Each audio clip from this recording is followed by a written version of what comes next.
Hello, everyone. Hopefully you can hear me okay.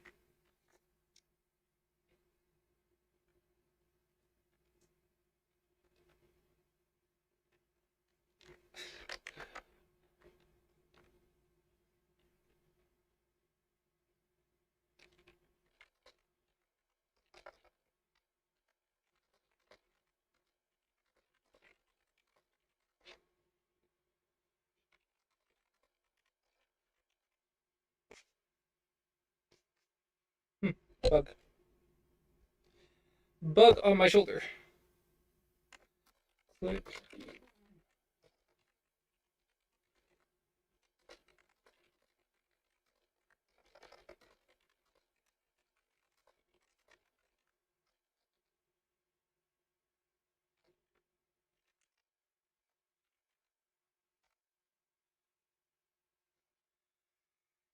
Da, da, da, da.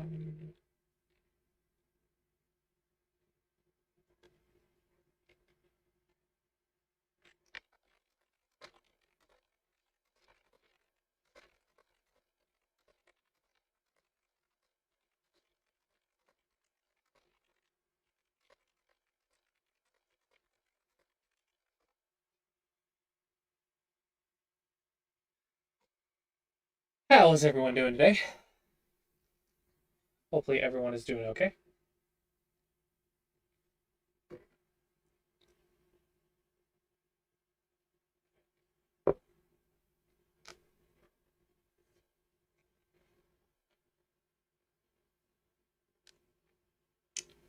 Klossy Sensei sound settings. What? What? You mean turning up your microphone or your speakers? I should say. I am doing good. Really busy, but good.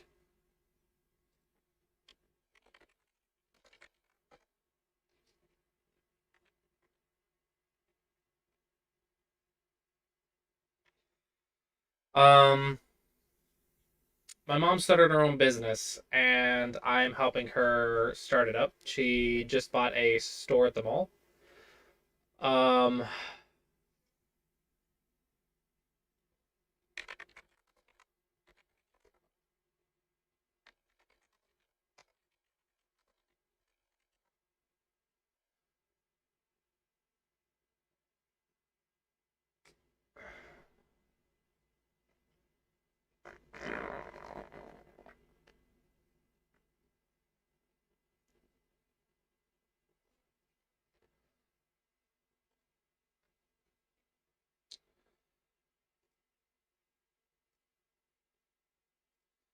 uh,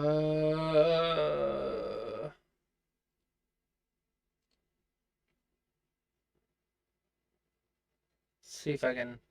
She's having like audio difficulties.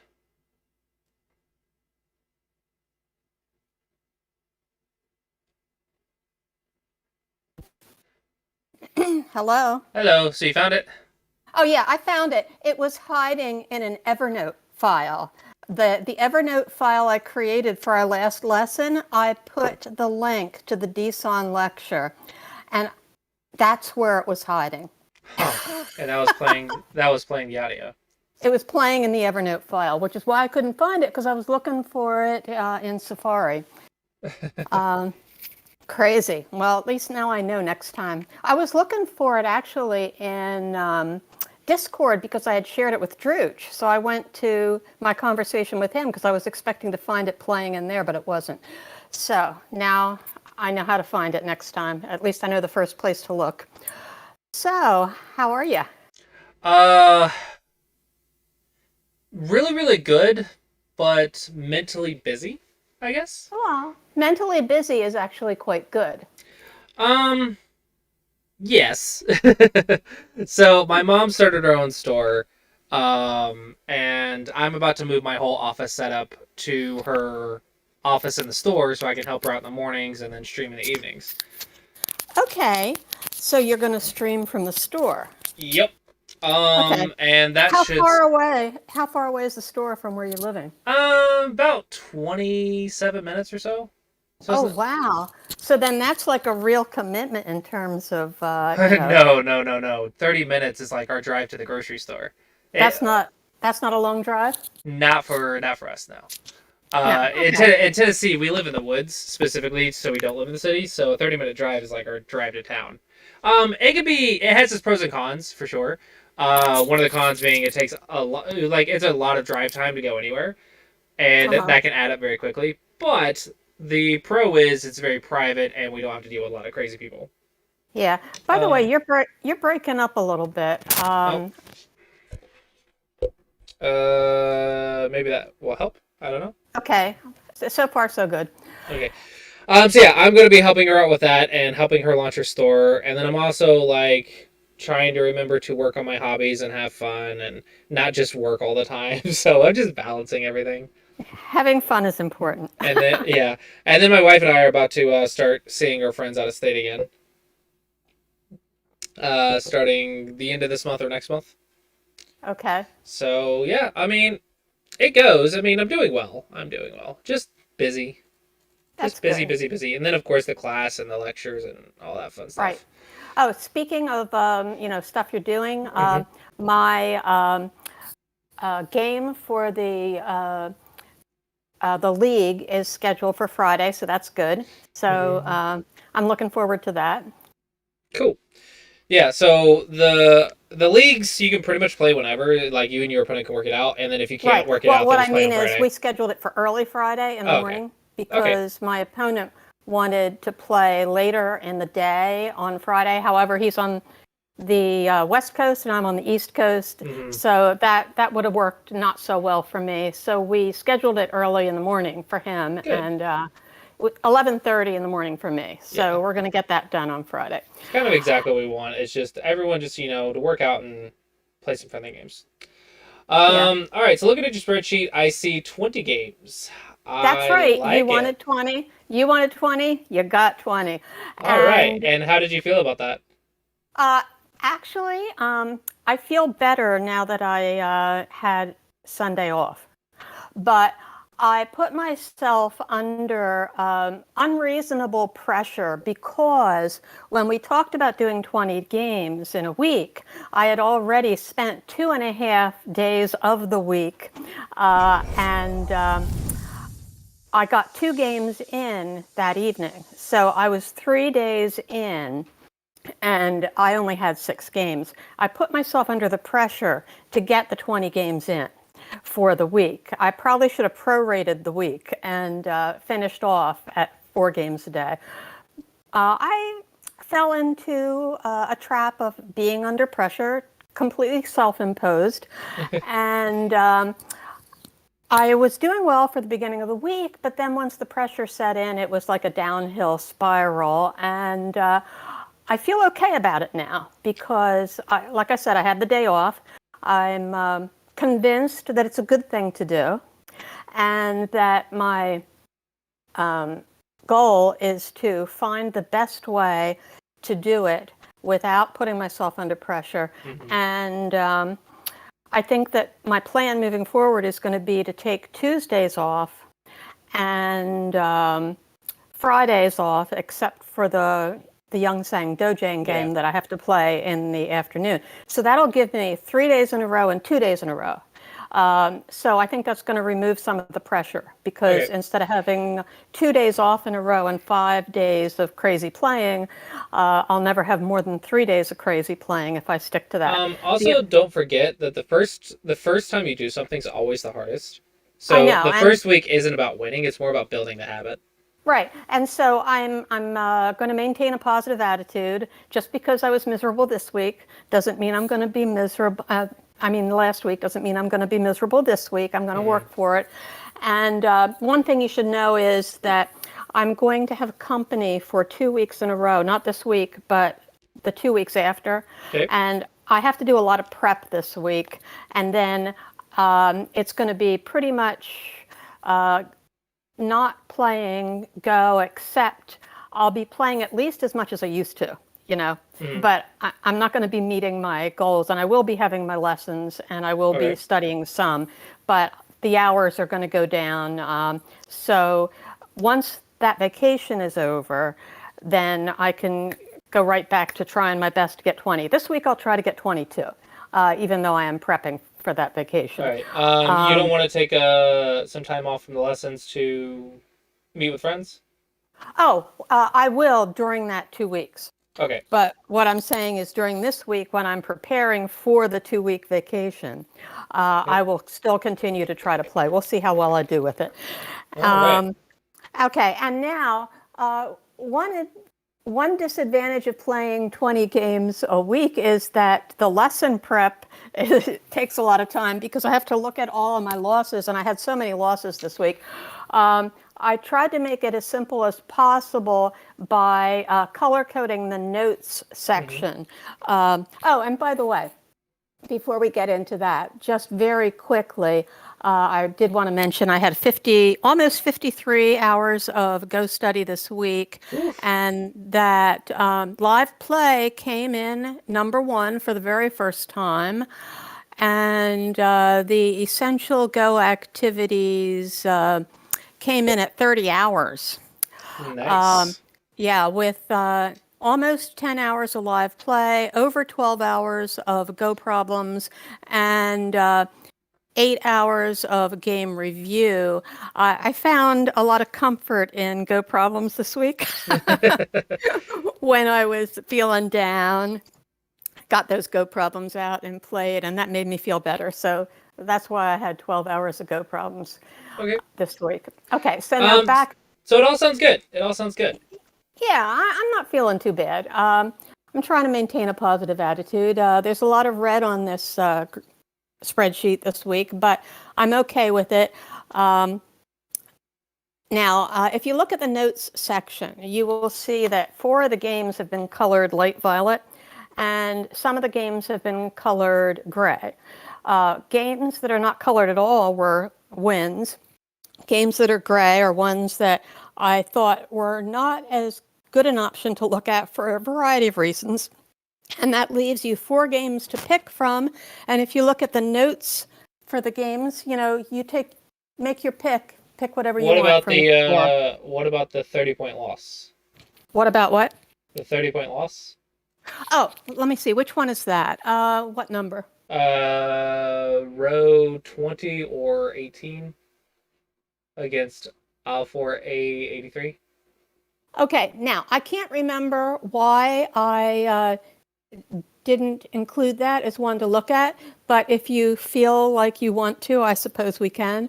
I don't know whether there's something terribly embarrassing there or whether it's so obvious that I thought it wasn't worth bothering with. But I mean, I was on a really bad downward spiral on Sunday because I had 5 games I had to play, and I had actually done okay with Goddess. I got her to 5K Mm-hmm. with no question mark. And I was feeling so bad that I decided I was going to leave that alone and play on OGS for those last 5 games I had to get in. So basically, what you're looking at there is a game that was the third game that I played that I lost on a day when I was feeling pressured to meet my quota. So Okay. that may tell you something about it. We can also look at Ragnar. Which one? Ragnar, which Oh, yeah. is yeah. Ragnar would be really good to look at. Read the note first.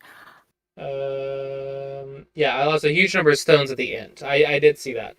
Okay. But I also looked at the graph and I saw you Yeah. slowly were losing, and then you And by lost the a big. way, that game is against someone who is stronger than I, and it was even. So Okay. he wanted to test my new skills because he saw I was doing well as Goddess. So Okay. now let me see. I'll open that up. Okay. Okay. I had the review up. Okay. Ooh, it is pouring down rain right now. I'm in there. Okay. Okay, so you're black.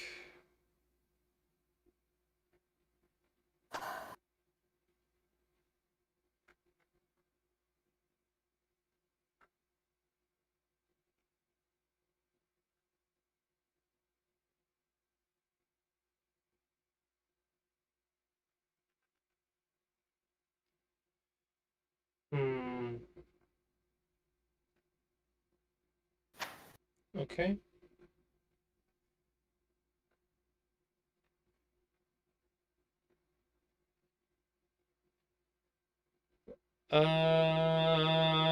I'm starting to sniff out some problems.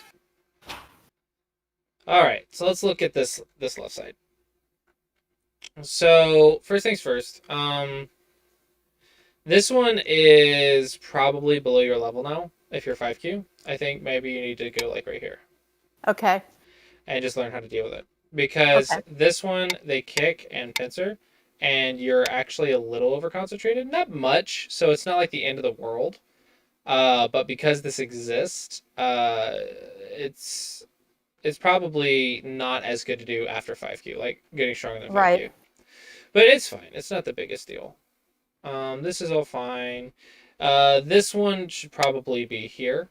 This Okay. puts more emphasis on the top side, which sounds more interesting than the Right. left.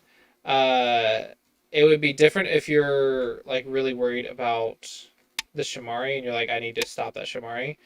But I don't think it's that big of a deal to stop the Shamari, the extension there. I think this is fine. It also I also like it because I really hate moyos where I have no corners. So for example, we do this or whatever, right? I really hate positions where I'm building a position and I only have a side and no corner. So Right. I personally like at least having one corner to build off of. So if you're gonna go in, I want to at least make it a co. So Okay. I think this one's just easier to work with. But this could be a style preference, so it's not really a mistake. It could just be style. Um, and you fought for Sente here. But then you just went here. I don't know if I agree with that combination. So this one is about reducing A and developing the like B area, right? Mm-hmm.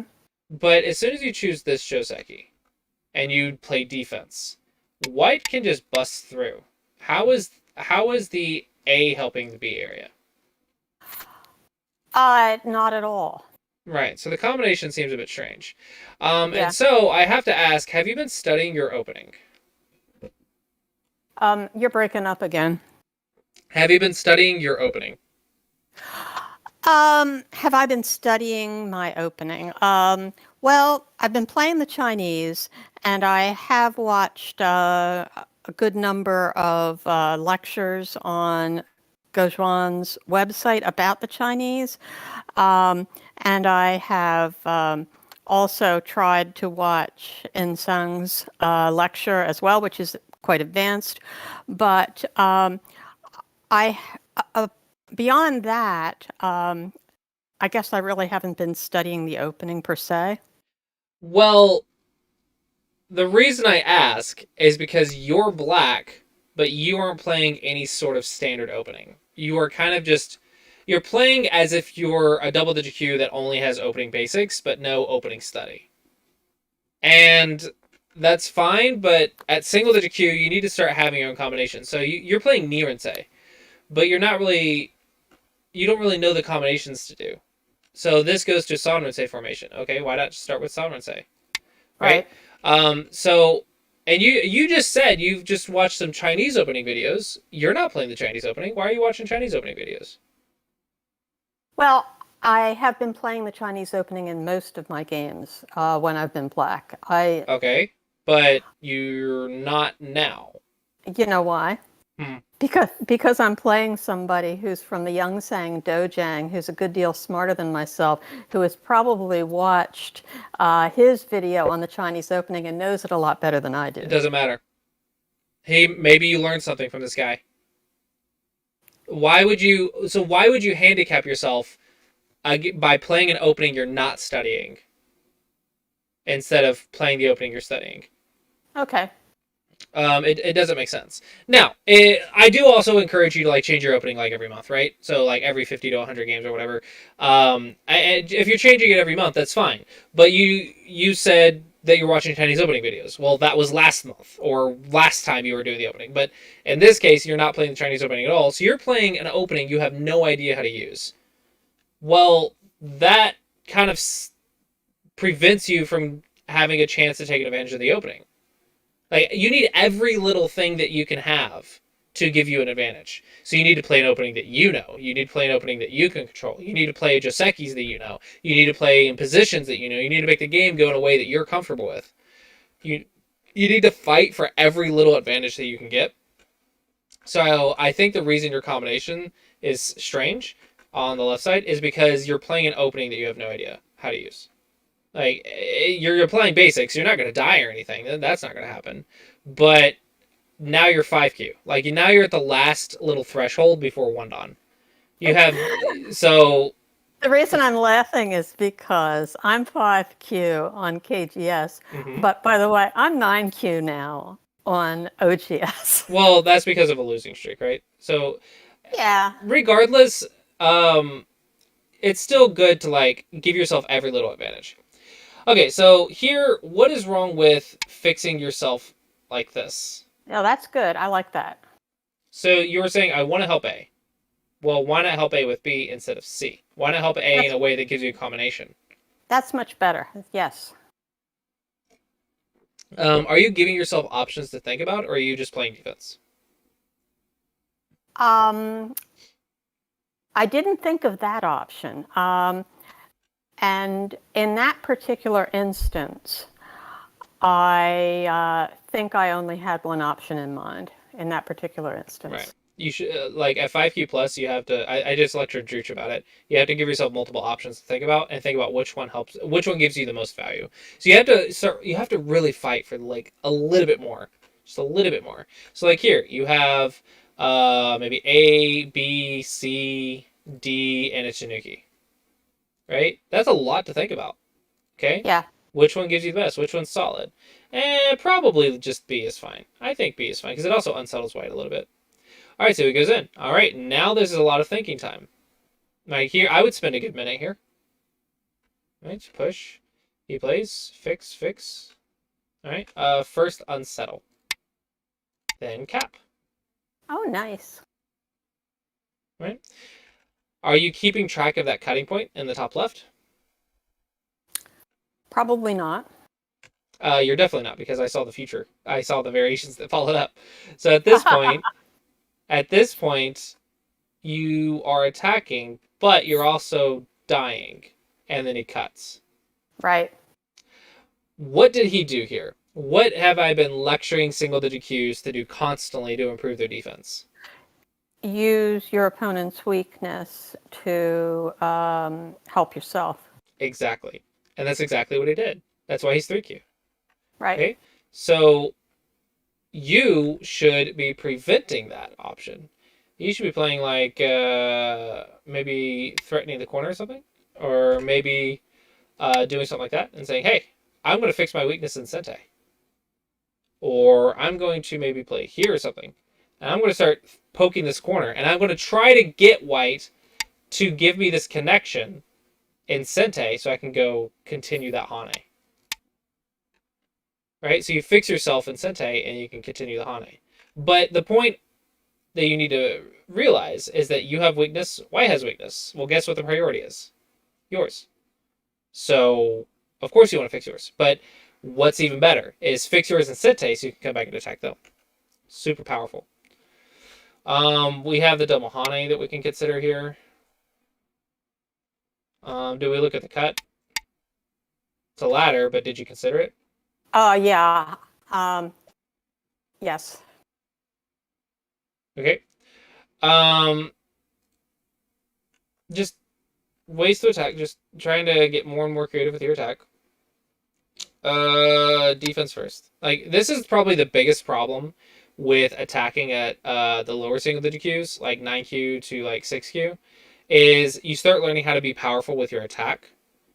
So you attack, But then in the middle of the fight, sometimes you get a weakness. Well, guess what? You have to stop attacking and take care of that weakness. If you ignore your weakness and keep going down that route, eventually you're going to run into players that use that weakness to survive. Right. Okay. So here, did you check your cutting point? I don't think you did. Uh, well, I don't remember at this point. It was so long ago. So how do you handle this cut?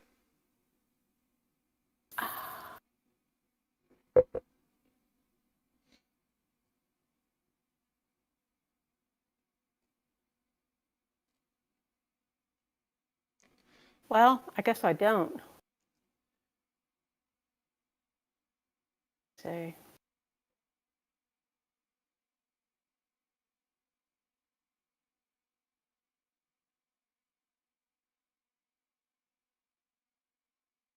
Ah.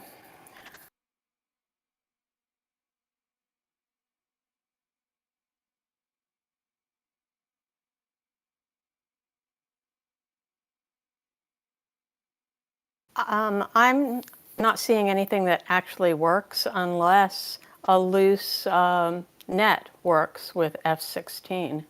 Nope, you're missing something simpler. Is it just a ladder? Is it? Okay, hold on. What is the most important thing for you to learn to visualize? Ladders, of Yeah, course. yeah. Well, if I play F15 and he plays E16, I absolutely have to play E17 if it's going to work at all. So let's see if I can visualize that.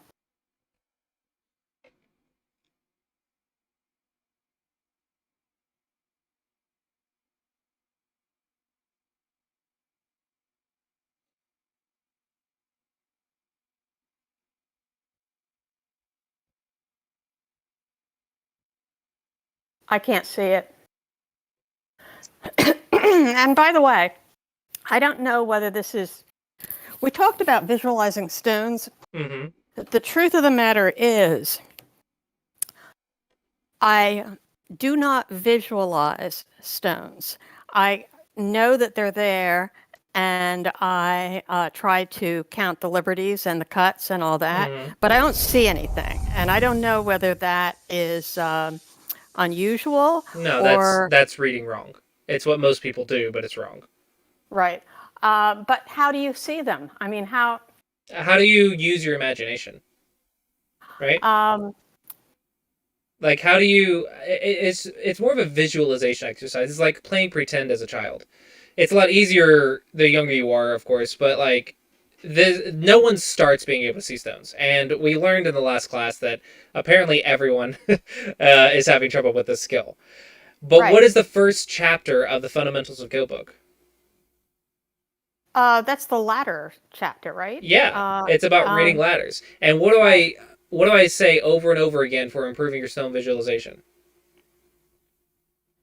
Um, you say read ladders, but Read and visualize the ladders. right. But the thing is, if I can't see the stones, I don't know how to do it Well, because you I've tried. practice. Oh, Listen, yeah. with Go problems, okay? Look, Mm-hmm. I do lots and lots and lots of Go problems, all Mm-hmm. right? And I've been doing some really easy ones, hoping that I can get to see those stones. Now, I'm able to solve the problems all the way to the end, but I'm still not seeing the stones. I'm knowing they're there, and I'm knowing where they're going, and I'm getting to the end of the problem in most cases, and I can solve it to the end. But I'm still not seeing those stones, and I don't know How what to do about it. how long have you been doing it? How long have you been practicing trying to visualize stones? Oh, at least 3 or 4 weeks. Okay, but it takes like 6 months to 2 years to be able to do it. Oh, Okay. That's why you have to do it like every day for many, many Oh, I do. months. Well, I do it. I do it every day, and I did 12 hours this Yeah, week. So yeah, but it's I'm all working on it. yeah. I'm So, working. but you also have to yeah. It also depends on the person. But it's not something you develop overnight. And like the way I developed mine was I would read every ladder that I came across for two, and I did that for 2 years. That's why I can visualize stones so well. I did that for 2 years. Every single time there's a cutting point or a ladder, I don't care if it was obvious. I don't care if it didn't work. I don't care if it was my game or someone else's game. I would read it, and I would just try my best to read it and visualize it. Um, and so just doing that over and over and over, not for 3 or 4 weeks, but for 2 years. That's eventually it clicked for me. Eventually, I was able to just picture stones. I think it happened to like Go Camp once, and I was just like, holy crap! I can just now. I all of a sudden, it was just all of a sudden. I'm like, oh, I'm no longer just do. I'm actually visualizing black and white stones. I was reading crappy sequences, but I could actually see the stones in my mind's eye. It took me months, many, many months to get there, but eventually it just clicked and it just started working. But Okay. in this case, yes, it is a ladder. Okay. Yeah. All right. And this is the kind of thing that's important. I think this is probably the most important skill that the people that watch me lack. Like for I'm the more I learn about my students and my chat and the people I'm teaching on a regular basis, the more I learn, the more I try to like adjust my teaching to what works for them.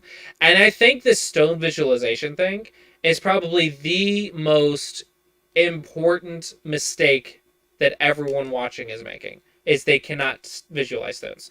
If I played out a sequence like that, right? Or even like that, and that, and I just played out a sequence. I just told everyone in chat a sequence, and I said, okay, how many liberties or how many things are in Atari? You know how many people, like 90% of the people watching the stream, and not just you, but like everyone around this level, 90% cannot tell me how many things are in Atari without spending several minutes visualizing this. This has to become second nature. If I asked the pro this, they would say 3 within like 5 seconds or less. So Yep. be the stone visualization, yeah, and it's not just visualize stone. Like Fishku mentioned, like he can visualize stone, but you're missing liberties and stuff. That's not visualizing stones. Then imagine you're a 20Q.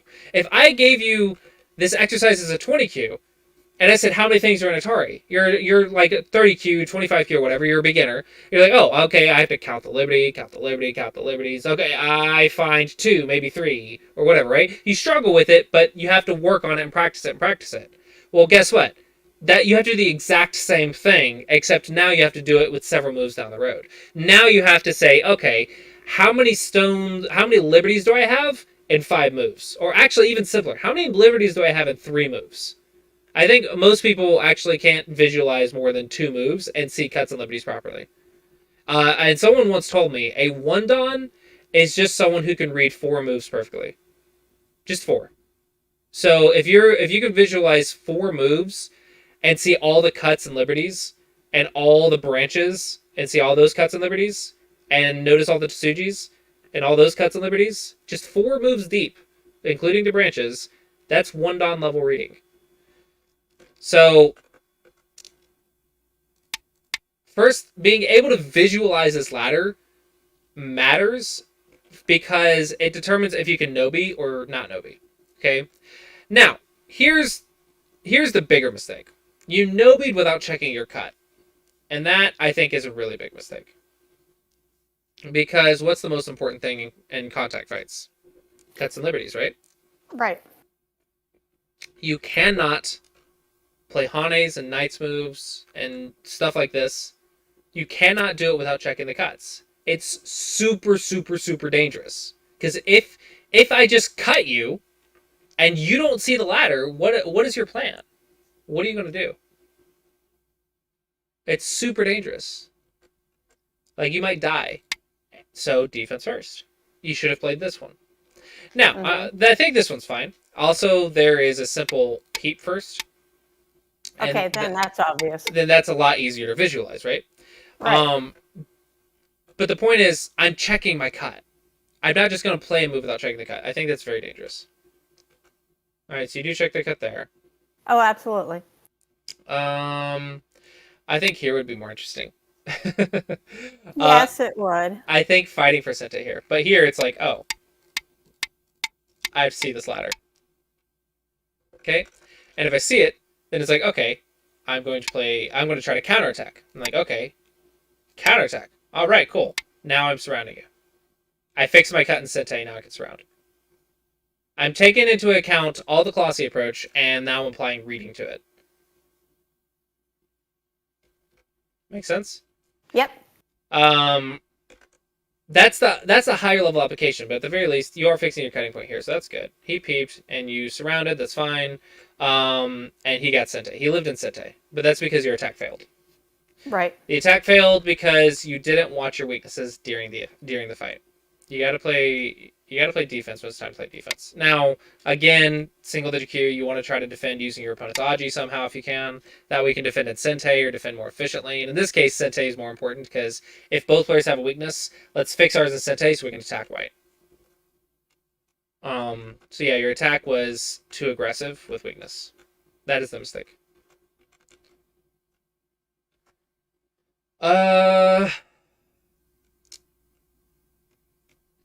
I'm worried you just pick this move just because that's the Joseki. You're assuming I know the Joseki. Okay. So we're at largest framework, right? Move, yes. All right. Right. So it's either the A area or the B area, correct? Correct. Now you picked the A area. What's wrong with the jump? Nothing is wrong with the jump. Okay, so that's the minimum you can get out, or the minimum you should look at. So when you do this, I'm expecting the sequence to get you further than the jump, or more than the jump. Because if you're going to use your opponent's Aji, you need to do better than the basic move. That's fine if you do, but let's see if you do.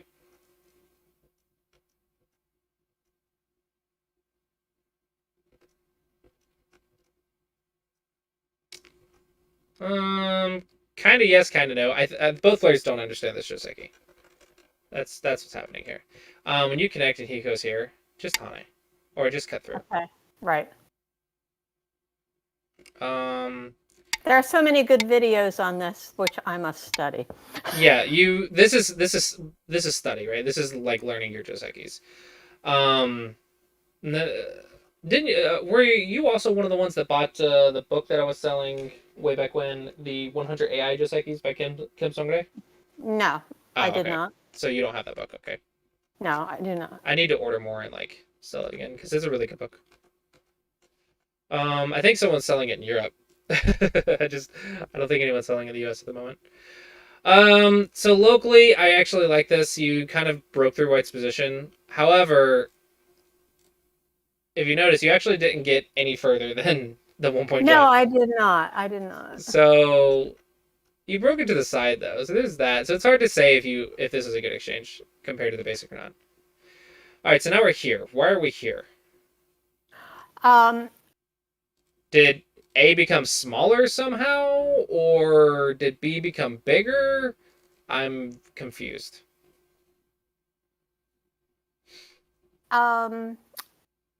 Well, if I'm just thinking about A or B, I guess A is still pretty big, and I think that what I was trying to do was to not give him a nice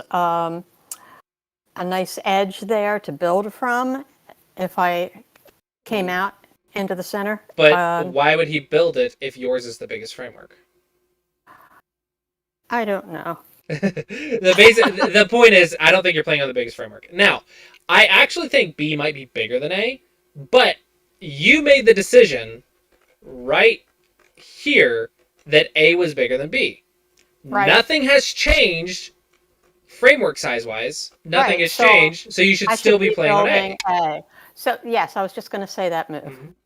Yeah, you should still be building. What's changed? Where's the consistency? This, I think you're just getting confused. Oh, by the way, I'd Hmm. like to say the C4 and F4 Uh-huh. corner. I don't know how to deal with that. That looks so big, and it looks like it ought to be reducible or invadable, but I'm not It sure how to it go about is. it. Okay, so first off, we can watch lectures on it, and second off, what we can apply our double digit Q basics. How would you play in there as a double digit Q? As a double digit Q, um, H3 Hmm. or G3 stand out to me. G3 is not a double digit Q move. G3 is you approach a fourth line. You don't play an armpit hit. Armpit hits lead to Oh, double that's highs. true. Yes, right, right. Okay. So then okay, so double digit Q H3, Uh single digit Q G4. huh. Yep. Okay. And here, and here, and Those are here, and single here. digit. Those are all The single the digit. additional ones, the ones beyond H3 are Mhm. single digit. So Okay. that's double digit Q, and I think 3-3 is also double digit Q, but maybe attachment 3-3 is just not as easy.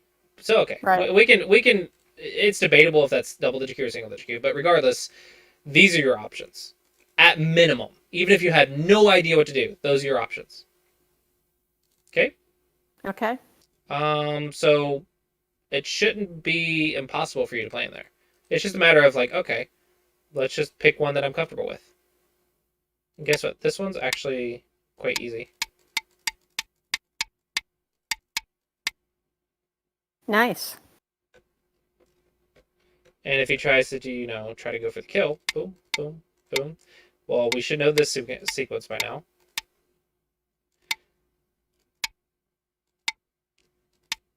Not to mention, if we maybe try to go for here and go for the kill, there's also that to consider, which is dangerous for white. Or we can just, make it super, super easy. But probably 13 is a bad exchange. I think just here is fine. Or if you're worried about white doing this, then you can just play Tiger's Mouth. And if white fixes, then you can just expand. I don't think it's very difficult. It's just a matter of practice. But that's our double digit Q sequence. So Okay. any of those, I think you can figure out if you just, you know, played it. I think if you played it and applied some basics, it's just a matter of practice. Now, if you want the exact variations, like all this stuff, that'll take research. Uh, does that kind of make sense? Oh yeah. So rather than like show you exactly like all the variations, I care more about how do you find your answers. Because what happens when you get another position and I'm not there? Right. Like the top right, just like in the top right. It's Oh something yeah. it's something researchable. So it's more important that you understand what to do when you know nothing, and then how do you find the answers, Right. like in the review or whatever. So AI videos, these are common shapes. Plus, these are your options even when you know nothing. If we know our basics, we have so many options. So it shouldn't be impossible to play there. However, it's more important that you're actually playing right here, which is Okay. I really dislike because it actually Now, helps white build that area. so at this point, if it's framework versus framework, is that invasion at H3 appropriate now or not? No, it's not framework versus framework. These Oh, framework versus framework means I can build while reducing. oh, I So get it. the Yeah, I top and the understand bottom now. are on polar opposite sides, so you can't Yeah, they're really build different while reduce. frameworks. Yeah, Yeah, they're so they're kind different of frameworks. unrelated to each other. So it's just a matter of which one you think is bigger, and you All should play right. on it. You can reduce, you can evade. It's whatever you want to do. Oh, okay. So playing H3 then is a framework reducing No, move. that's an invasion. It's an invasion. It can be Okay. surrounded, so it's an invasion. This is a reduction. Okay. And then you could build something in the center while pushing his line down. Okay. You So then prevent his development. it's a invasion. It's a reaction to his framework, but Yes. it's not a reduction. It's a reaction. Right. That happens to be an invasion. Yes. It's just saying yours is the largest framework. I'm going to do something about it. But you were playing on the top, So I'm assuming that nothing's changed. So I'm assuming you would be consistent with your thinking. But now you're coming down here, and this just doesn't make sense because your bottom right corner is not the largest framework. This is helping White build his framework, and it's inconsistent with your decision previously. Yes, I've lost track of the basics. Is my audio really bad? Is what? Everyone's saying my audio is bad today. Your audio is not as good as usual. That's There weird. was the breaking up before. Now you sound better, but yeah, your audio has been a little. Well, Discord I fixed because it wasn't picking up. It was picking up the wrong microphone, and I realized that, and I fixed it in the middle of the lesson. You Um, sound better now. huh. I'll figure that out later. Okay. So this one you responded. It's debatable, but okay. He played on his largest framework to prevent the invasions. Guess what? There's still invasion points.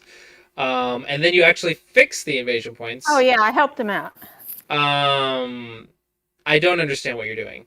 Okay, so this is okay. You're building while limiting, so that's possible. He goes in, check the Knights with cutting point. It looks like you can't cut that. No, I don't think so. So it's a good move by black, or a good move by white. Okay, so just save the Aji. Oops. You try to cut. Yeah, I tried to cut. That's a very, very bad exchange. Because you actually hurt the left side quite a bit doing that. And then you Yeah. actually force him to hurt the left side again. Right. This is a very bad exchange. It's such a surprise watching a game that I played so long ago that I don't remember what I did in it. Yeah, when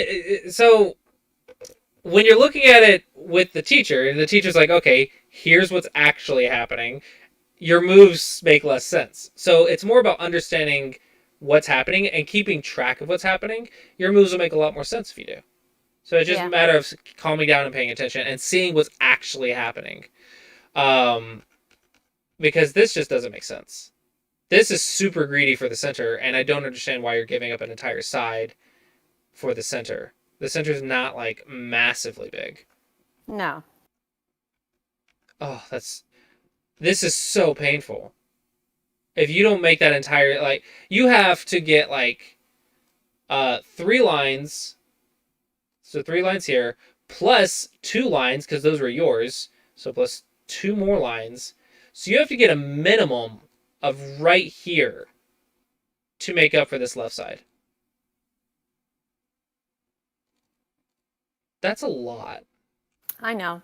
And then you're not fighting for Sente. No, that's not good enough. You have to like get over here or something.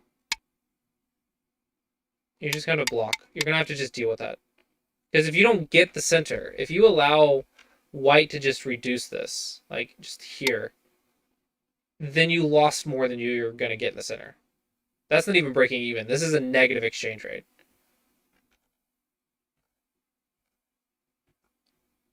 Okay, now you're reducing. Because you're not blocking, you're reducing. So you said white's is bigger than yours.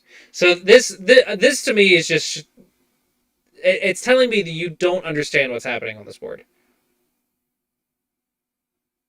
Do you agree with that? Yeah. Yeah, this is I don't think you actually have a plan to win. I think you just are trying to play and not die. But it doesn't feel like you have a winning plan. So what is it from, like right here, your plan to win, I'm assuming, is to get enough points right here to be ahead and win the game, right? Yeah. Okay. And then you go over the top trying to block that. Okay. A little bit crazy, but okay. And then you spent the last 30 moves saying, I'm going to get this to win the game. I'm going to give up that to get this to win the game.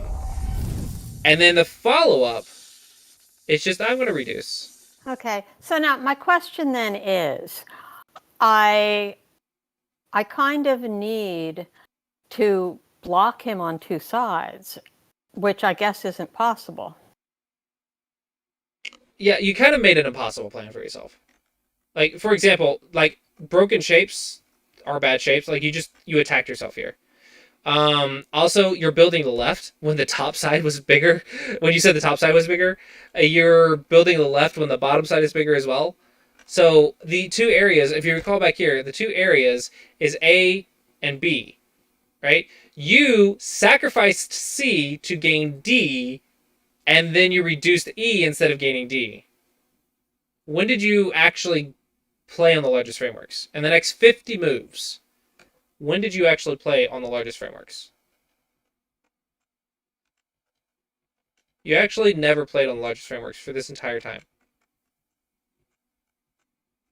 Do you kind of understand the mistake now? Yeah. Okay. For some reason, I think your basics get a little confused in the second half of middle game. I think you could play maybe 50 or 60 moves, but after that, you start losing track. So the way you can actually help with this is when you review your games, constantly drill yourself on the basics, but pay special attention to like moves 50 and 60 and beyond, and say, okay, where did my moves stop following the large framework or defense or offense? Like where did I go off track with the basics? And it can actually be useful to but let's just leave it at that. Like try to figure out where did you lose track of the basics? How long can you last while keeping the basics? Because the basics would have worked this game. It wasn't that much of a lead for White. White just had better defense than you had offense. That's the only mistake so far. But now you actually played a lot of Dame moves and White got value. So from here, from move like starting at move 67, it actually went bad for you. So let's go to that. So move 67. No, not there.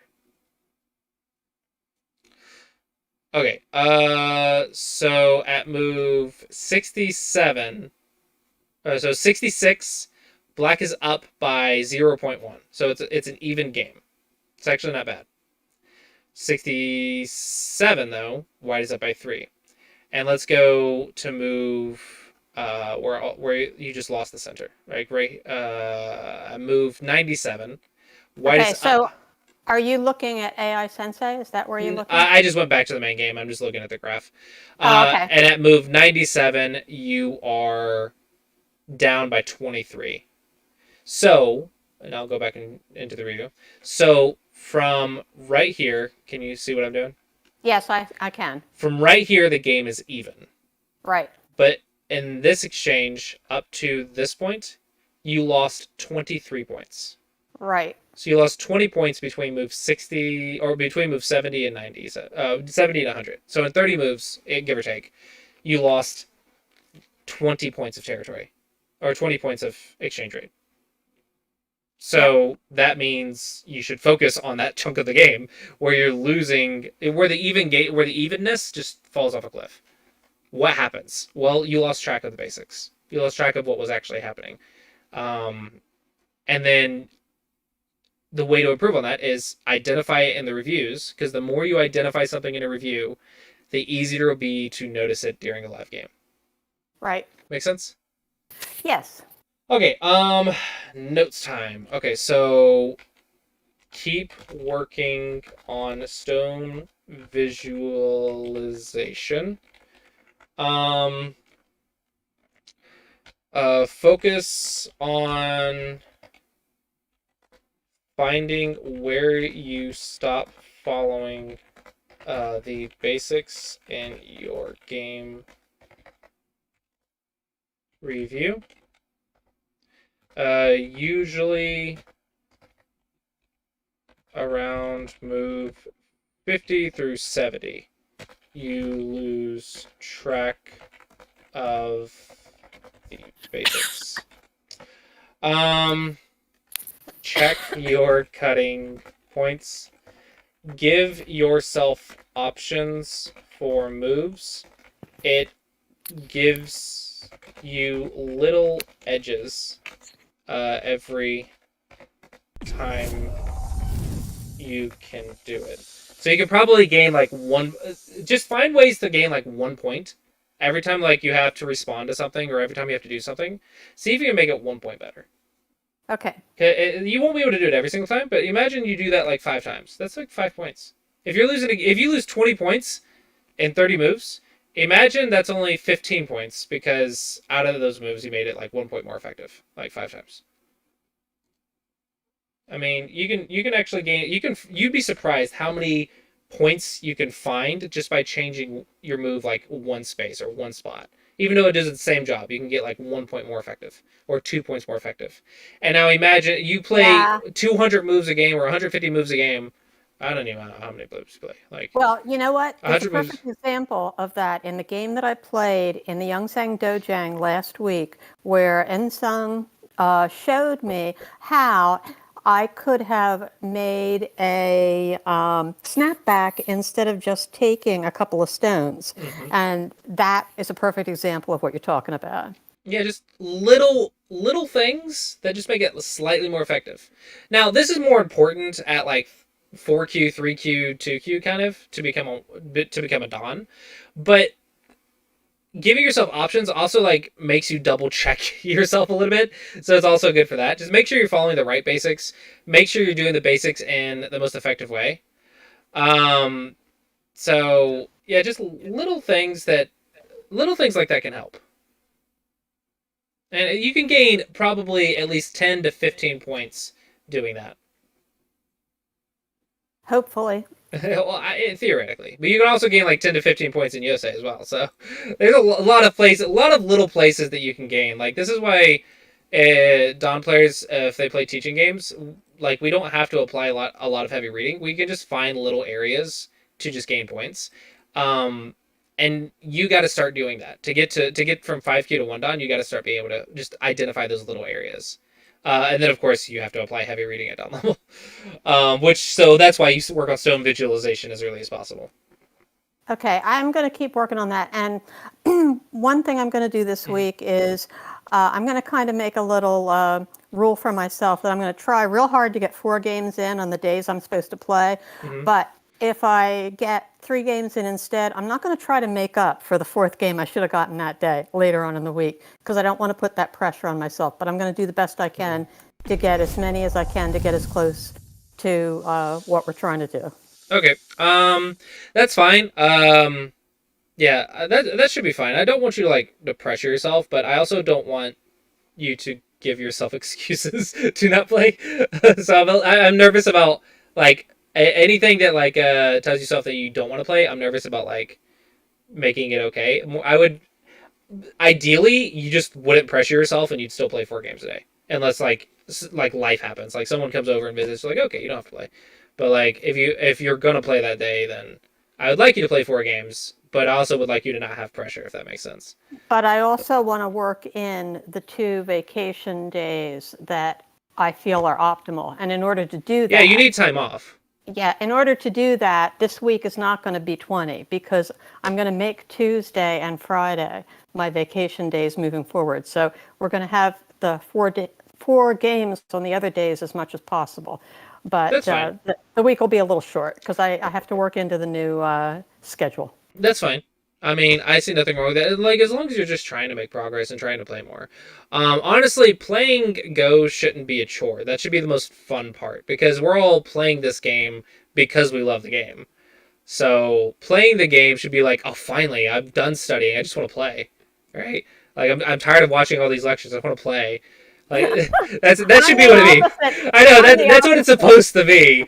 But if at some point we get like pressure, we're like, I want to perform well instead of I Yeah. want to play, and then that's where the pressure comes from. For me, it's I don't want to play so I can study. I'm the exact opposite. All right, so yeah, do whatever works for you. Just keep improving one thing at a time, and yeah, don't pressure yourself. You're doing fine. And yeah, I gave you the notes in Discord, and hopefully you found the lesson helpful. Thank you. It was very good. Thank you. All right, have a good one. Okay, you too. Bye bye. Okay. Okay. Um, I'm going to mute desktop audio, and then I'm going to turn on Monitor output so I can hear what you guys are hearing.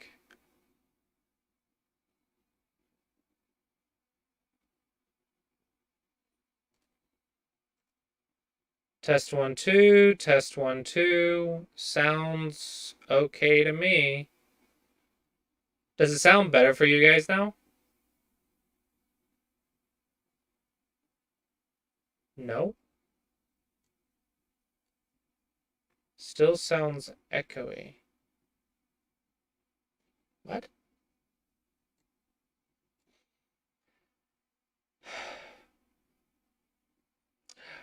I figured it out. Is this better? Is this better?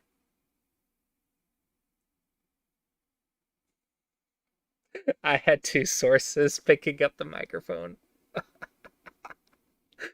Okay, let me turn this off. Okay. Oh, man. I had the audio input capture and then the mic capture. I had two sources picking it up. Now, the reason that's like that is because the mic is supposed to be muted and I'm supposed to use the audio input capture. So that way when I change scenes like that, you don't hear me talking on the live scenes and stuff. But I think I forgot and I just unchecked it by accident. Yeah, it's supposed to be just the audio input source, but it had two sources picking it up. Okay, so I'm going to move the mic away so I can actually use my keyboard. Hopefully my audio is still okay. Hopefully everything's good. Let's see, audio input source is maxed, so that should be good as well. If it's too quiet, I can also add some gain. But that is fixed. That is fixed. Oh, thank you for the host, Zar6565. Okay, stream chat. Oh, I forgot to start the bot. I'm sorry. I'm sorry. I'm sorry. The bot is on now. For those who joined on Discord, the bot wasn't turned on. My apologies.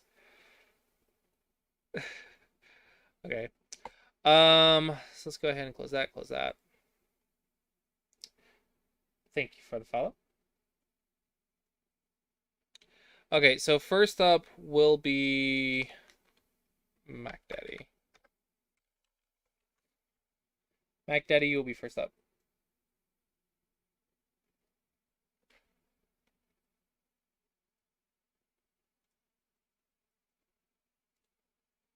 Oh, thank you for the raid, Jim's Chess. Thank you, thank you, thank you. Welcome, everyone.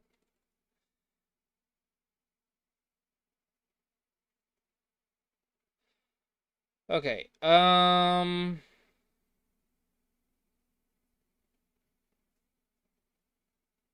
think you burned too much time in the opening. Not. See, I actually think people don't use enough time in the opening. So if you're using 10 minutes, I think if you're in overtime by like move 20 or 30, I think that's actually quite normal. Now if you have 2 hours and you're using 2 hours in like 20 moves, then that's not normal. I would say a good rule of thumb is don't spend longer than 2 minutes on a single move unless it's like game deciding. But most of the time, if you're playing faster than 30 seconds, you're blitzing. Yeah, but most people play too fast, so I don't think you're doing bad. Now, there's also the idea of can you handle Byo-Yomi? Can you make decisions quickly and have them be educated decisions? So you got to be able to do both. So you want to use as much time as you can, but you also need to be able to make a decision within time parameters. So for example, if I have main time, I'm going to use it. I want to gather as much information as I can. I'm not going to overthink. I'm not going to spend longer than like a minute or two on a single move. But I want to use as much information as I can to make a good decision. But in overtime, like in Byo-Yomi, I can still make a decision. Like, usually, what I would say is within 5 seconds, you need to know the goal of the turn. You need to know if you're going to defend a group. You need to know if you're going to attack a group. You need to know if you're going to play a big move. Or you need to have narrowed it down to two goals. Like, I'm going to attack this if I can, and if I can't, then I'm going to play a big move. Okay, within 5 seconds, you need to know what your goal is. And the rest of the 30 seconds, like the other 25 or 24 seconds or whatever, the rest of that should be spent reading the best way to do that goal. And you just give yourself as much information as you can. So even pros do that. So with pros, they know exactly what they want to do within 1 second. So pros that blitz, like 10-second blitz, there's a big, like I saw pros 10-second blitz and then I saw amateurs 10-second blitz. Amateurs played a move within 2 seconds. Pros knew what to do within 1 second and then spent the other 8 seconds reading. And they would play their move on the very last second. They were really good at it. So they would always go down to 10, 9, 8, 7, 6, 5, 4, 3, 2, 1. They'd play the move and hit the clock. They would go to the last second. Now, me, I was going to the last 2 seconds because I just didn't trust myself to be able to place a stone and hit the clock that fast. But they can do that like every single time. They can do that like expertly. They go to the last second. So even in Blitz, pros read. And even in Blitz, you should be gathering as much information as you can. So even with 30 seconds, within 5 seconds, you should know what to do. And if you don't, then you need to review more games and keep practicing, keep asking the questions until you can know exactly what the goal is within 5 seconds. And then the other 25 seconds you should spend reading. Now, that's more like what you're supposed to do, but while you're learning to do that, maybe you spend 20 seconds figuring out what to do. That's fine. Okay. If you have to spend 20 seconds to figure out what to do, it's better to spend that 20 seconds to figure out what to do than to spend 5 seconds and be wrong. So, yeah. I actually cannot play without someone counting down. And I really need that 10 seconds. 10 seconds is like, okay, I'm going to spend a couple seconds wrapping up this branch, and then I'm going to spend the last few seconds weighing the pros and cons of the 2 moves that I'm considering, or 3 moves I'm considering, and then make a decision. You can also play slower games, but I think there's a point where you still need to learn how to play in overtime. Like, you should not panic in overtime. So it's a lot of things. Like, you need to learn how to think in main time. You also need to learn how to think in overtime. You need practice in both. So that's why I'm like 10, 15 minutes is fine. I wouldn't spend longer than 20 minutes on an online game. In a tournament, abso-friggin-lutely. In a league, yes. But in a ranked game online, you need experience more than you need time. So 20 minutes should be max, probably. 20 minutes and then 30 seconds. I think more than that is just, I think you're losing experience at that point.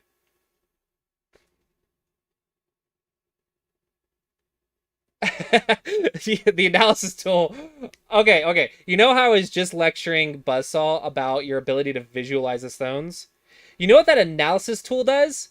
It gives you the visualization and takes away the ability to actually do it yourself. So you can visualize it. With the analysis tool, you can visualize it perfectly. But, it is super detrimental. Every single time that you use that analysis tool, imagine if you had gained practice visualizing stones instead. Imagine someone spends 2 years with the analysis tool, and I'm like, I learned how to read in 2 years, and now I can read. And someone else is like, oh, I can use the analysis tool for 2 years. Oh, I'm in a tournament now, and I can't read. And I'm like, well, I'm going to win. I spent the last 2 years training. You spent the last 2 years using handicap. Right?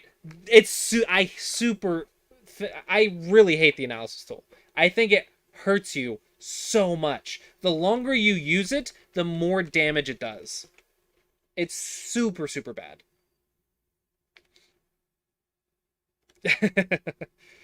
I actually I actually don't really care if my opponents have it. I still wouldn't use it. I don't care if it's enabled for everyone. I would still not use it. I think you can I think you should probably just disable it. Sistina, you can join from the Discord.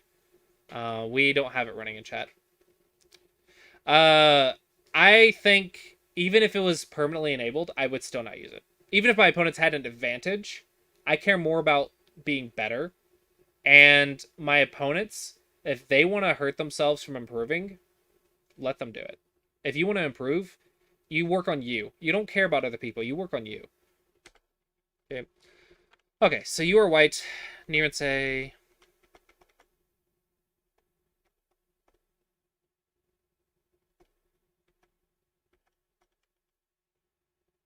Okay, so far you've played perfectly fine. Your opponent's messing everything up. Very nice. Okay, now you're on largest framework. So probably the bottom right. Nice. Don't care. Knight's moves are cuttable. Be very careful. Diagonals are more are stronger here. Because this is more like the Shuzaku idea, the old idea. This is probably better, but it's harder to use. Learn how to use this first, and then you can learn why this is better. Your 9Q, I would expect this. This is the double-digit Q answer. This is single-digit Q, but it requires reading. And 9Qs are just now starting to try to read. So it doesn't, like, I think this is a bad habit.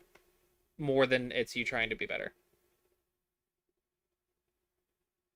Yeah, bats can read. Bats can use the forcing move. If they try to cut this, bats can, like, use the forcing moves here and just destroy black. That's why this move is better, but do this one instead until you're like 5Q or something. Like you need to play your level.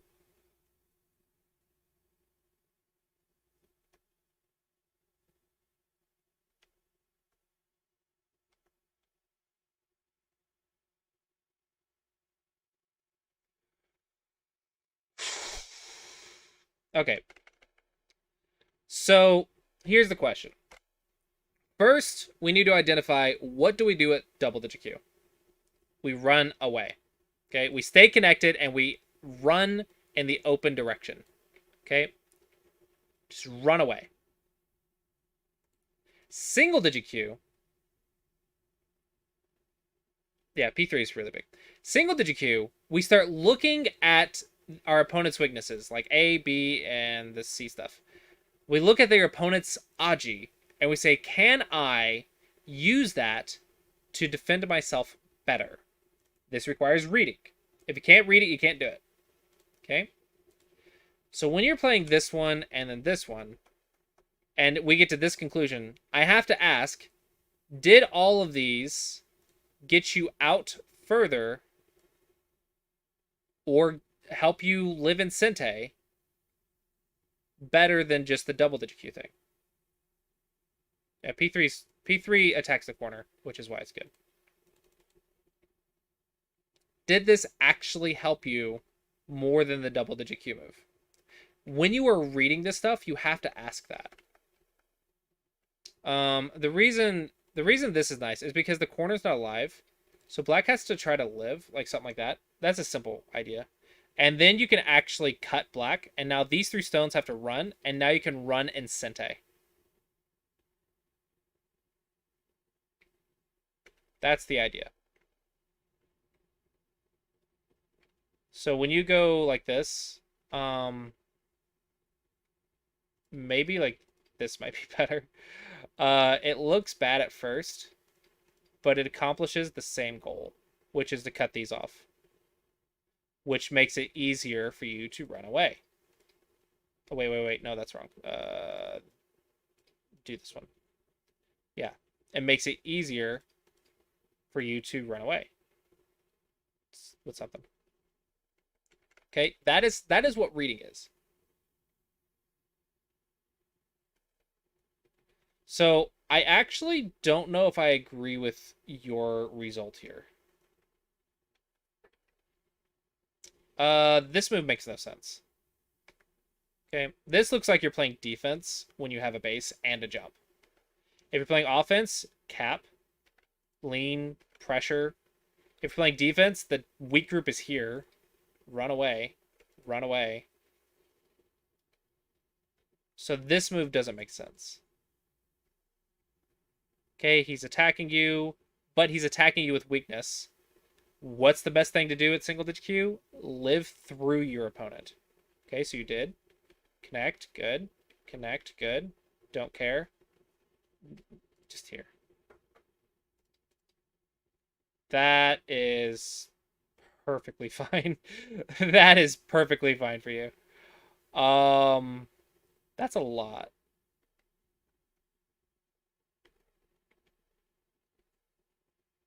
I think just here. Make it Mie.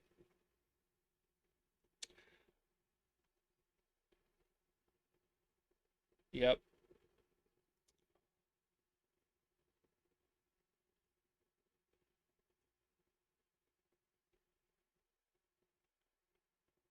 Oh. So A is alive, right? Let's check. Okay. Let's check what I want to do. What I want to do is this.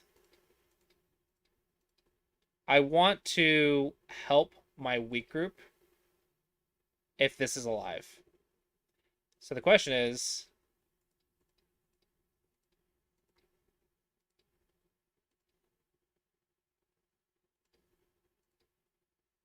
white alive? Maybe not.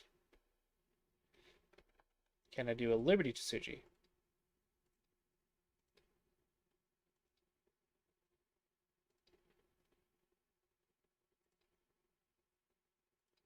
Doesn't matter. I can't. I have a shortage of liberties. Okay, so maybe I can't do it.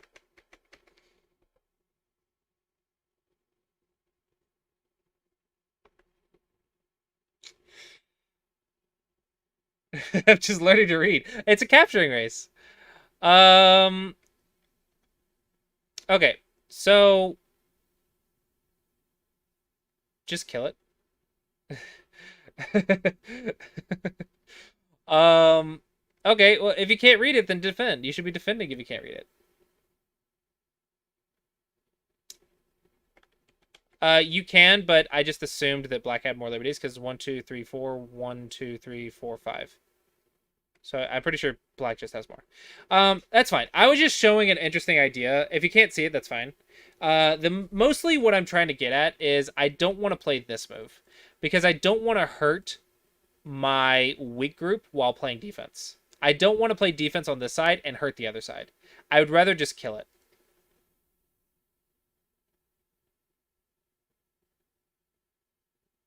I would rather just, play something simpler. Yeah, I think this is fine. Just finish it so there's no capturing race. Or if I'm not dead, then play on my other weak group. That's the simple idea. This is me just trying to get more using the Aji here if I'm not dead, which requires reading. If you can't read it, that's fine. Just don't do it. But I don't like any of these moves. What are you doing here? Okay, this is good. Like, if you're going to fix a problem, just fix it. Why are we giving black so many more moves in this area when we're weak on the other side? It just doesn't help this in any way. Oh, that's a question. Can we do this? So Hane, there, Atari, there, connect, block, cut, Atari. Yes. Let's try to counter. Boom, boom, boom, boom, boom, boom, boom. Can we counter some other way? Can we go here first? Boom, boom, boom, boom, boom, boom, boom, boom. I actually think this might work if you really want it. Here's the problem. Can you visualize like 6 moves? I think that's the requirement to play this move. Is can you visualize liberties and cuts for 6 moves? The old channel has a sub button. This channel allows me to stream to YouTube in addition to Twitch, and it does not have a sub button, so I'm not affiliated on this channel, so I don't have to follow the affiliate requirements.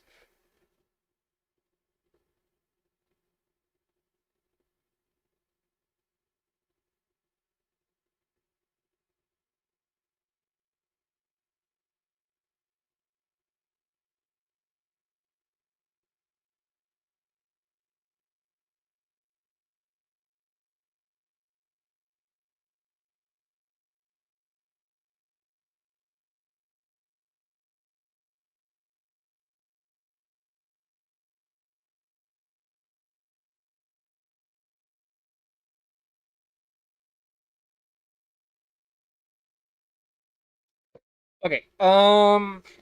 Yeah. So this one I think is possible, but maybe is like 3Q. I went over this in a YouTube video. Wait, did I ever post that video? Did I ever post a video explaining on YouTube explaining why I did it? Because I know I explained it on stream, but I don't think I ever. I don't know if I posted. I recorded a video explaining why I did it. I don't know if I posted it or not. But basically, Twitch was making me $150 a month. Students are worth $180 a month per student that signs up for weekly lessons. And I gained a student within a week of multi-streaming. Also, I went over how many my double digit Q to single digit Q ratio of people that have paid me money for lessons, and it's like 80% double digit Q, 20% single digit Q, more something around those numbers. And that means appealing to double digit Qs is worth a ton more than Twitch subs, because Twitch also takes 50%. So I only make like $2.45 for each sub, and I was maxing like 80 subs. And then one student was making me more than the entire Twitch sub. So I was like, okay, I need to just get students.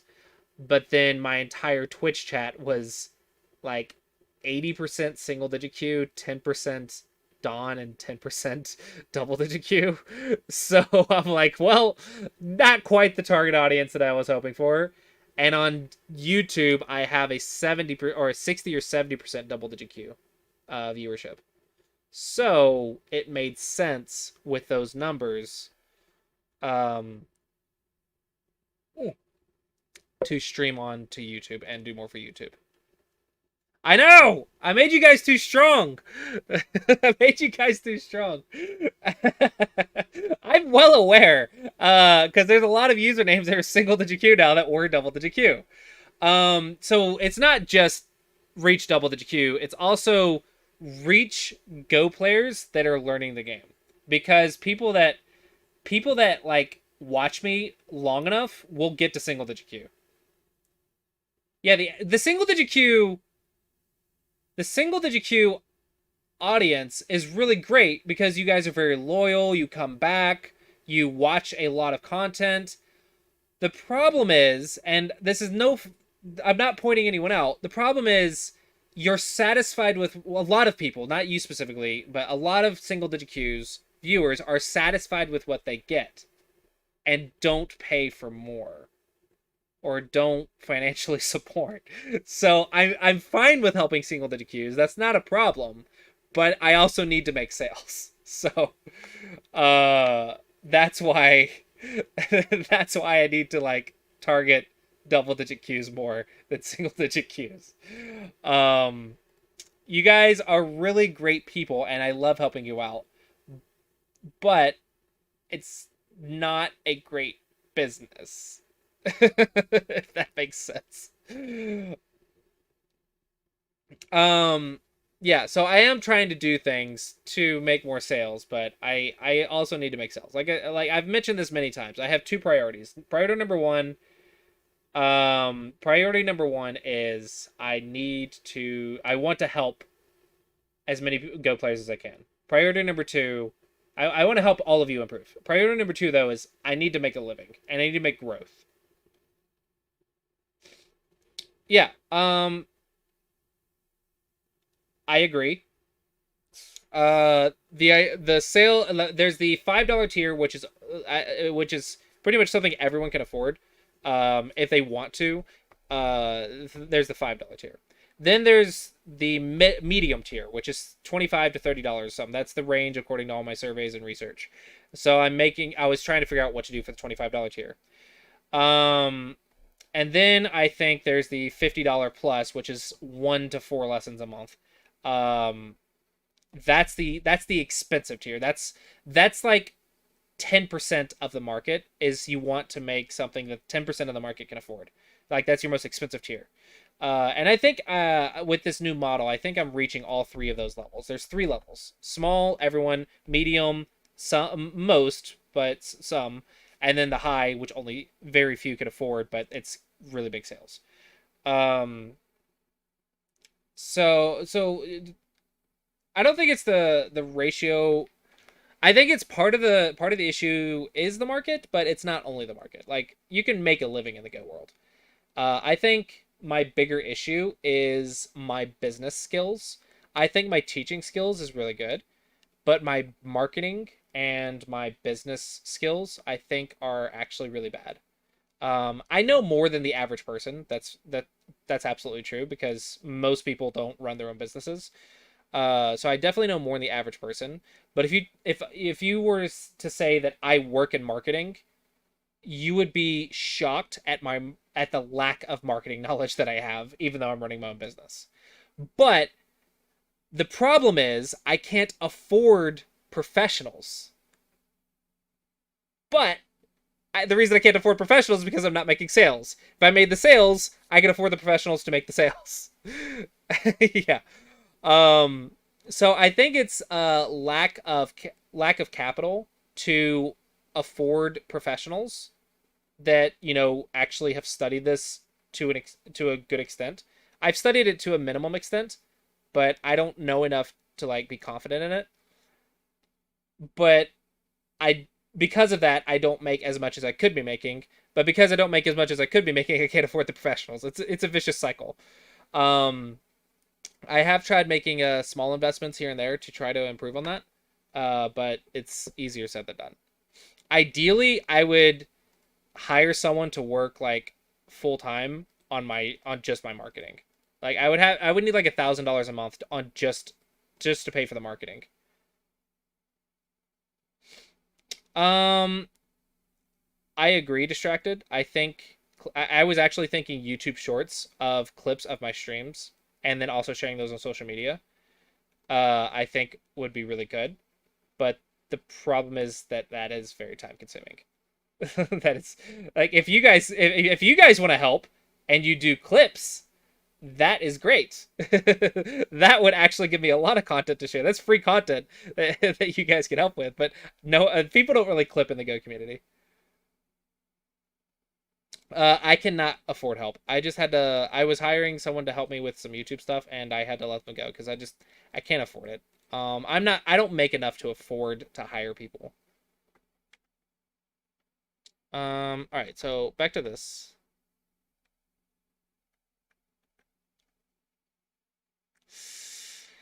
I don't know if I like this. The queue is on Discord.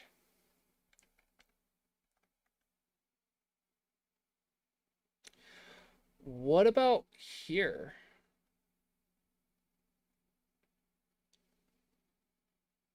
So if it cuts, you go here. So the problem is actually this double peep. And then you go here. And then he cuts. Now it's a capturing race. So let's check. Um, outside Liberty first. Boom, boom, boom, boom, boom, boom. Okay, so it's a second. That sucks. Take it. Didn't want it to be a second. Uh,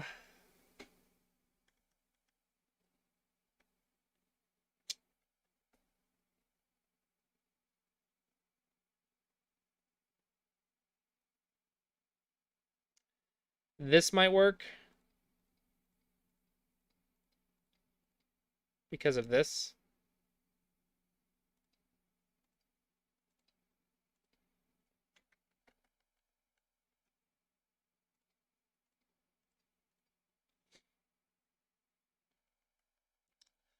Um, but I think you're probably just gonna have to settle for just this and let them out. The reason is if you can't figure out how to seal them, if you can't seal, if you don't see a sequence to seal, and you're gonna have to let them out in a way that you're strong. This one lets them out in a way that breaks through your shape and hurts the stone. You should not be damaging yourself with your own choices. So if you choose to do this one, it means you read a sequence to seal. Otherwise, you shouldn't even be trying to seal. You should just be running away. Now, of course, you're supposed to like try, but of course you're supposed to like try to read this, but if you can't seal it, why would you damage yourself? I would say if you're struggling in the middle game, try to identify moves like these and these that you actually don't gain anything from it. And in the case of this one, you actually hurt yourself. Instead of just running away, instead of just connecting, you tried to be clever. And now that's important for single digit Q is to try to be clever. But if it doesn't work, you can't do it. If the reading doesn't work, you cannot do it. You can't lose value from your own cleverness.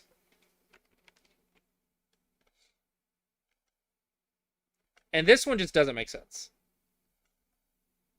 It looks like you're trying to make an eye. You're supposed to be like running away right now. You're playing defense. You're supposed to be running away. Now, if you can run while attacking your opponent, that's great. Like if you can run while attacking your opponent, that's super awesome defense. But why are we trying to make an eye? Why are we trying to take an eye? Why are we trying to kill or make life? This is like step 4 of attack and defense instead of step 2. So this one just doesn't make sense to me. And he leaves. I highly disagree with this. So you have a chance to punish. He's not alive. So you can run while attacking this in Sente and then come up and attack that with strength. But you Tanuki, but you're not alive. So what about running? And then running. Okay, now you help yourself, and now you go up here. Now it's even more powerful because you have thickness.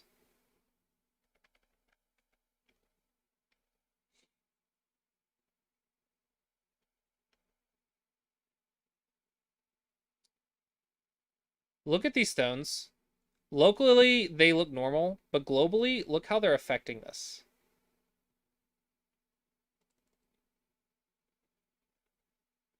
And now you run away. You can't defend like after you made yourself weaker, and now you're playing defense.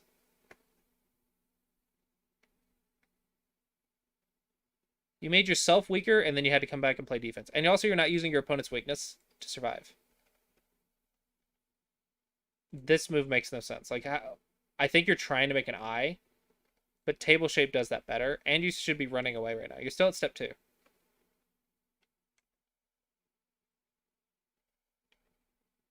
And now we're Tanuking again. Are you alive? I guess technically. But you can be bullied a lot. What if I go here? And then go here? Actually, then go here. So no, you're not even alive. Not even alive. So yeah, this isn't even alive yet, and you're Tanuking again. Just fix. Why do more? Net. Or actually, no, that's stupid. Never mind. Net.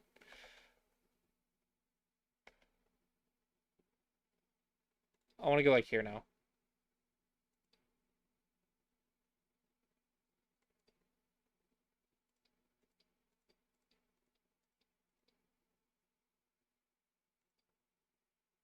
That's super bad shape. Empty triangles are bad shape. You're getting weak again. You're getting weak again. You're getting weak. You're getting weak. You're gonna die. You're gonna die. You're gonna die. Whenever he chooses to attack you, you're dead. Oh, he missed the cutting point.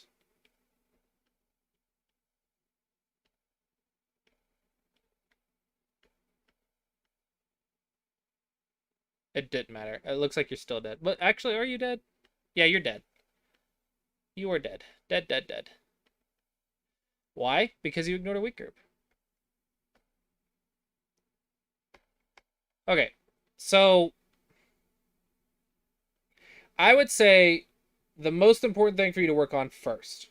Like there's a couple problems, but there's a lot of problems that you have to learn in single digit Q. Okay, there's not just one thing you have to learn, but I would say the most important thing is understanding that defense first is actually really good.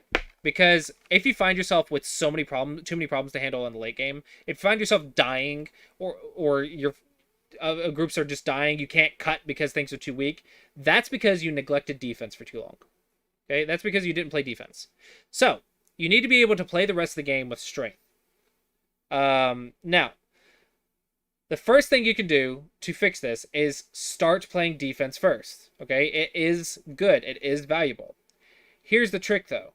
The reason a lot of people don't play defense first is because they think it's slow once you get to single digit Q. It's not slow the way you're defending is slow. And that's because at double digit Q, we play slow defense because it works. But at single digit Q, now we need to be a little bit more effective. So now, instead of playing slow defense, which is just single purpose defense, we start using our opponent's Aji to play defense. Okay? And if the Aji doesn't exist, then we'll still play slow defense.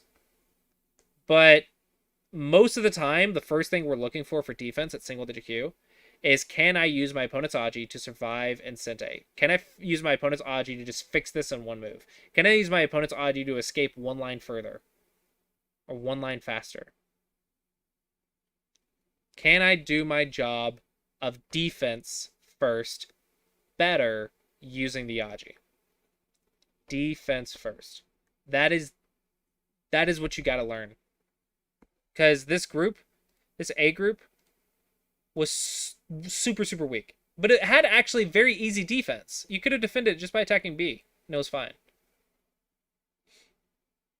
Also, you attacked your own A group with the C sequence down here. Like right here. Or I think it was right here. Yeah, those stones right there actually attacked yourself. These stones up here attacked yourself because it gave black thickness to surround you. You never, if you don't have strength, you can't play sequences like this. Of course you want to locally, but it just kills you. So you got to be very careful about that. So I would say the first thing you can do is learn defense first. Like, just drill it into your head, defense first. Okay? From there, you improve your defense to be more effective.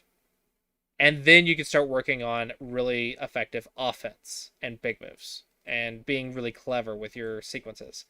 But there's a lot of things to learn in single digit Q. This is just the first one. Defense first. And use your opponent's Aji for defense. And hopefully you found that helpful. Alright, next is Sophia.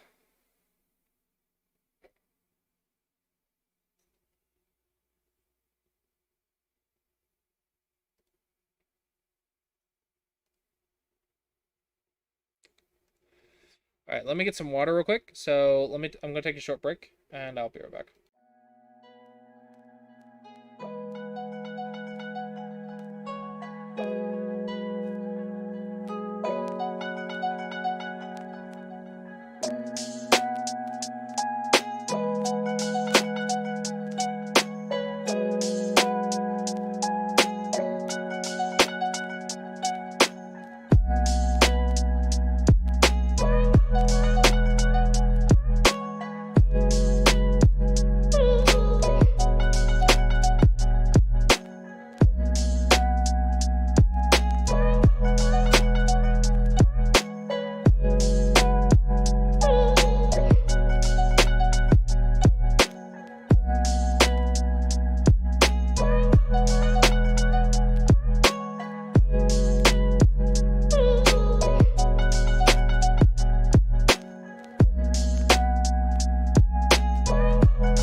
All right. Da-da-da-dum, da-da-da-dum. I already have the review up. Okay. I am reviewing for white.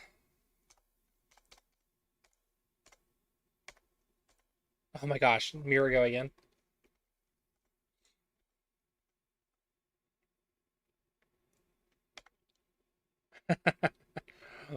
All right, so black wins. Hello. White and black, huh? We'll just see what happens. Okay, so black just wins now, right?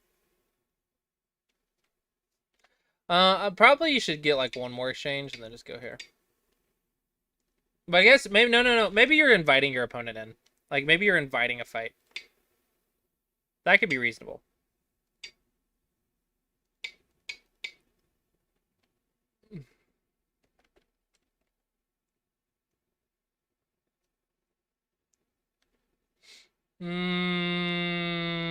You have Tengen. Like get something like that. You need to invite them in. You need to attack. Like the way you use Tengen is you attack something, because you have you have control of the center with Tengen, so the fight's gonna go in your favor unless they start attacking for center control as well. Like that's why the windmill starts. Is both players are fighting for control of the center, because whoever controls the center controls the fights. So you need to like invite your opponent in. This is too nice.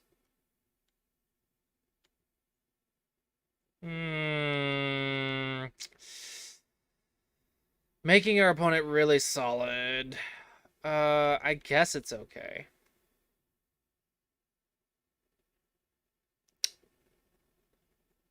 This is okay. It's pretty normal. It's really normal. I want like power.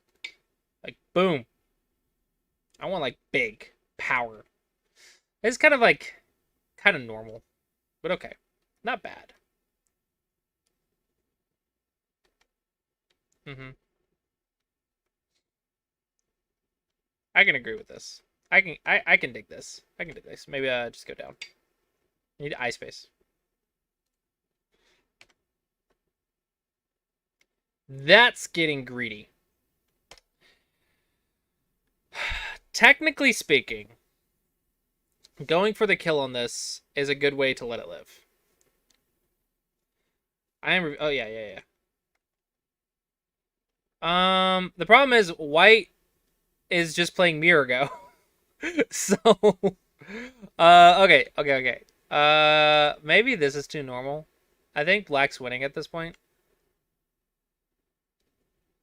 Maybe try to like use the distance here to break in and attack these 3 stones.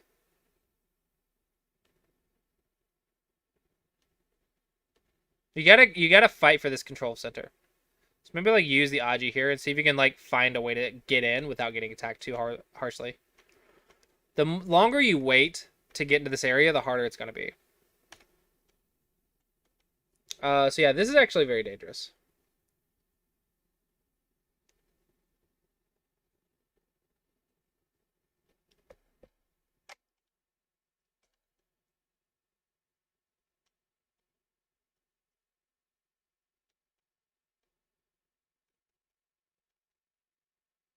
White's actually playing quite flexibly here. Um, this looks like really tight. Instead of just like playing like soft and strong.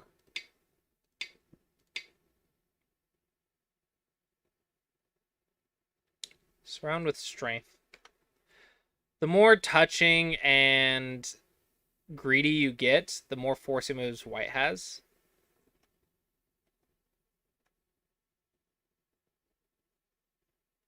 I understand the temptation, but this is really big.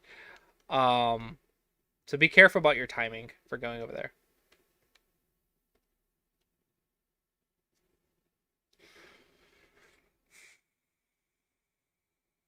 Every single move, I'm like, can I ignore his white? Can I ignore his white? Can I ignore his white?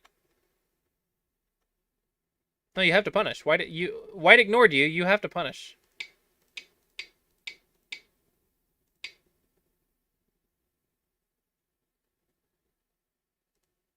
Yeah, it's just the time. Like, you have to be careful with this because your opponent can ignore.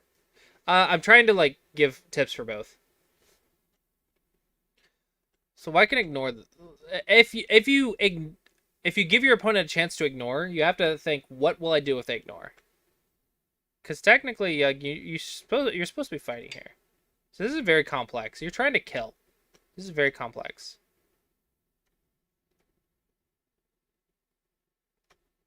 Yeah, it's getting very dangerous very quickly.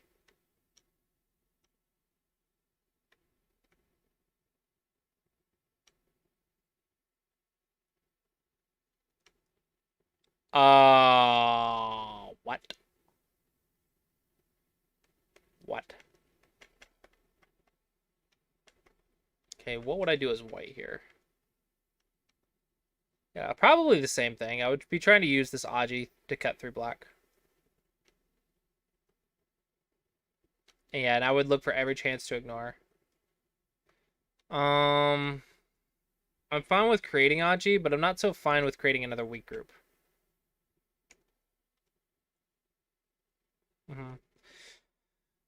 White's moves are kind of are pretty understandable, I think. Uh, but we got to be very careful here.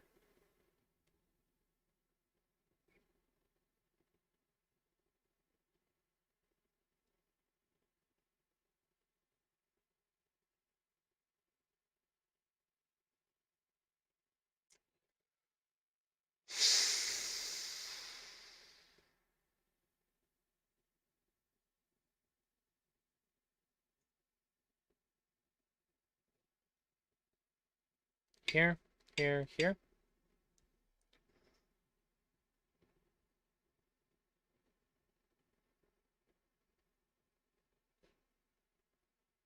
Here. Here.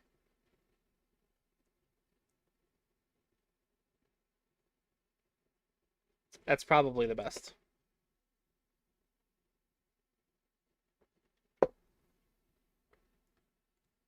So, yeah. What I'm doing is fixing my weak group by capturing the cutting stone. So defense first. And then black, I'm assuming, will play defense. And then white plays defense while also attacking. Okay, that's the ideal sequence for white. If black chooses to resist, it would have to be... So let's check from the first move. If I choose to resist, then I get another weak group right here. So I'm thinking the ideal time to resist for black in that sequence would be here. Instead of capturing these, just give up one stone. And now you need defense. So these three. Or this. Or maybe you can Sabaki these.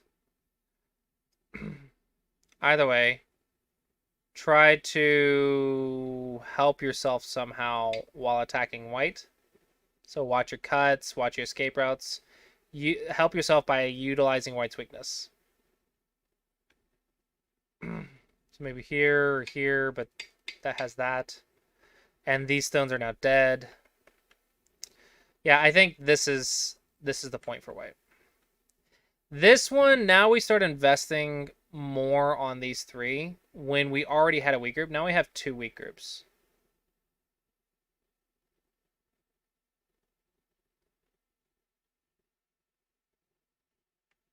Is there a connection under?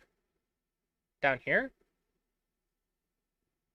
No, there shouldn't be. I highly doubt there's a connection right there.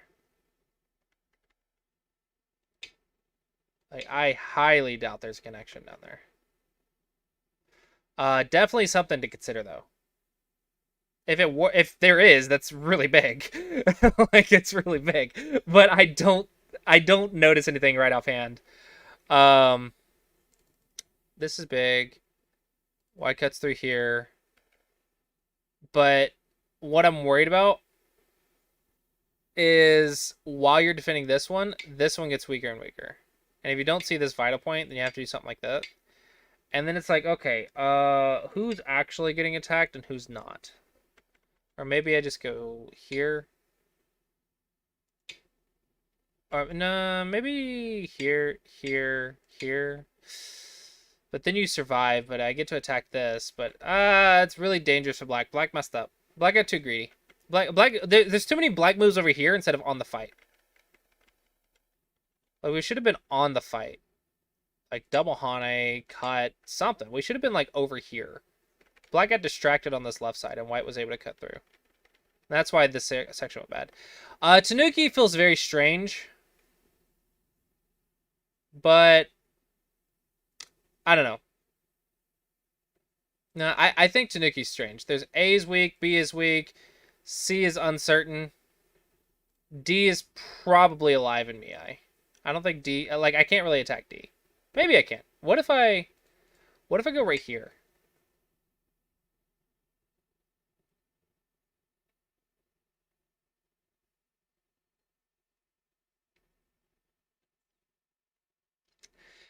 This forces you to run, and now you have 2 weak groups again. But leaving, Tanukiing, it's a lot of weak groups. It doesn't matter if white's stronger than you. It matters if you're playing defense or offense. Right now, you just Tanukied and played a big move instead of playing attack and defense. Attack and defense is more urgent. You can't just go play a big move when there's a giant unsettled fight. If you're weaker, play defense. If you're stronger, then maybe play offense. But you can't just leave it because then you just will never have control of that area. That's clever. I don't know about this white move. Just caps are good.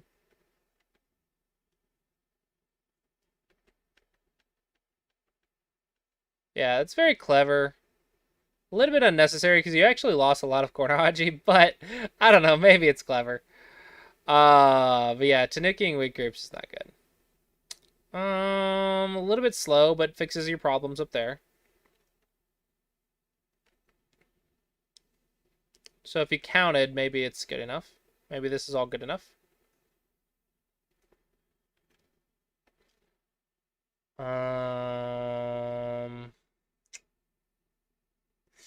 You'd have to count here. The question here is, am I just going to win on territory? Or am I going to force white to live so I can, in a way that lets me unsettle? Or maybe even start a ko. So I can attack these stones and gain profit greater than the corner? That's the consideration? Here.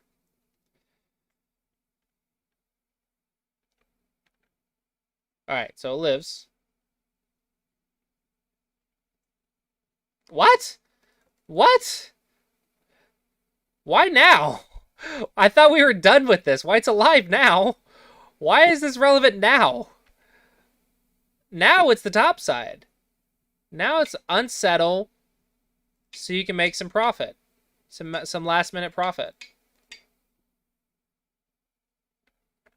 The timing of this is very strange. For whites, I mean, you gotta count, I think. You need to know if reducing is good enough or if you have to, like, invade here or something. You need to know if you have to invade or if you can just reduce and have enough. Like, here, I think you have to count.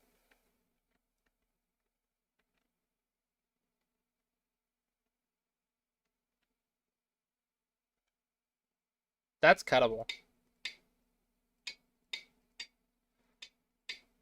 I'm wrong. Cool.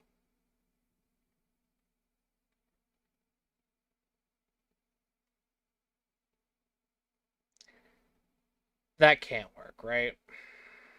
So I go here, you go here, and then I fix. What do you get for it? Like, where do you go now? Here, here, here. Like, what now? This one's got to be overplay. Do P3 with white.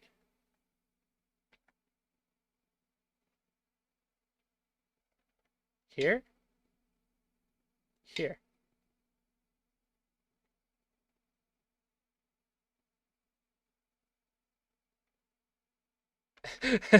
This move's gotta be overplay.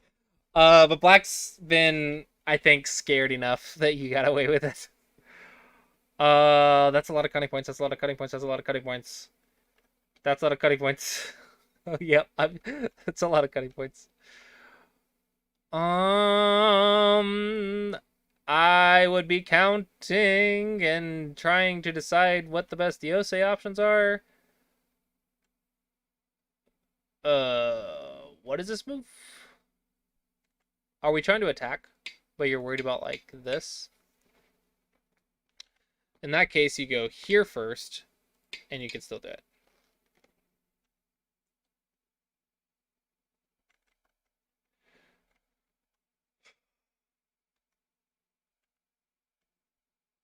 What profit did we get from this? If I was going to attack and get 0 points, I would rather at least attack from like this side and force him out so I can get some points. You got to think profit when you attack. Yeah, at 3Q, we have to know where the profit is. If we're going to attack something at 3Q, we need to know where the profit is. Is that that looks cuttable. Is that cuttable?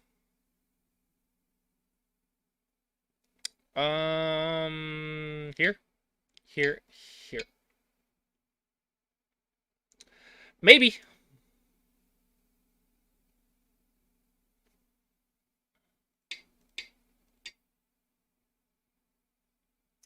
There's that. There is that. Are we actually reading the cuts, though? Are we actually checking this stuff, or are we just assuming? Okay, what? We gotta jump. Yeah, you're not reading the cuts. You're just playing without checking the cuts. That's not good. Okay, this is surrounding blindly. Surrounding blindly works at double digit Q and in the first half of middle game. But in the second half of middle game, thickness is not worth anything if there's nothing left to do. Thickness is actually worth 0 points if you do nothing with it. So if you're getting thickness and it's already settled on this side, then it gets no value. Like, because thickness needs to be used to gain profit. So it's weird that you're getting thickness here. What? That's not gonna work. Ooh. I still think it's overplay.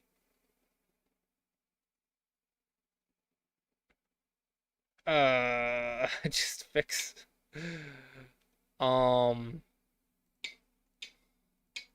I still think it's a ladder. I still think it's a ladder.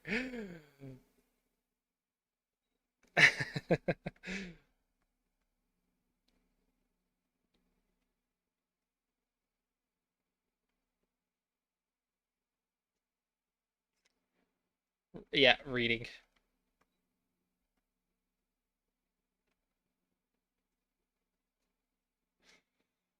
Oh, that's a game deciding code. Like, imagine this game's like close, and I just go here.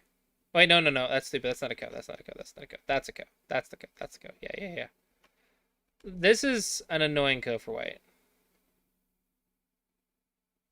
Okay. How do you know if you should play here or if you should fight the Ko? Like, if you're not counting, how do you know if blocking is good or if you have to fight the Ko? Because nothing's gonna die. You just block your area and minimize the damage. But if you're going to lose, but if you're down by like 2 points, if you do that, then yeah, fight the Ko for those 2 points, or maybe even count the Ko threats. Because that's a lot of points. That's a big difference. I always take the Ko once, though. You always take the Ko once. This is not a Ko threat. That is a Ko threat. Threatening to kill the entire thing is a Ko threat.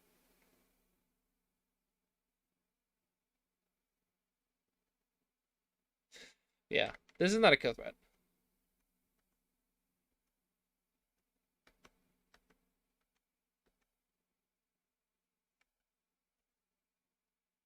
Hmm. I think I understand what you're trying to do, and I think you're just wrong. I think just go here, here, here. That, I think, is the correct sequence.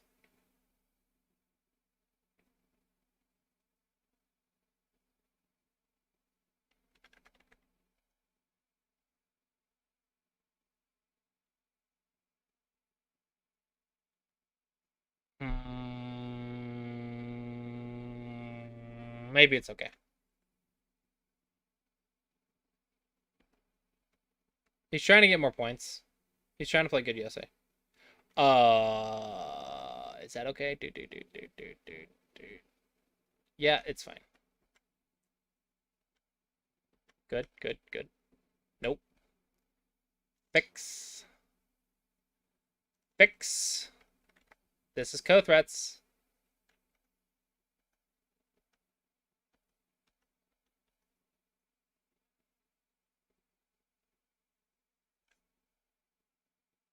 I think you're fine. Because that's a thing. And then, so the only move white can play is here, and you just go there. I think you're fine. I think you're fine.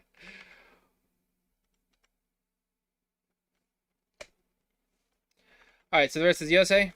And what's the score? Is it close? White by 5.5. So the decision here was important. The decision here was, or the ko here was important. The decision here was important. And Yosei was important. So yeah, you guys need to be counting. You had a lot of choices that relied on counting.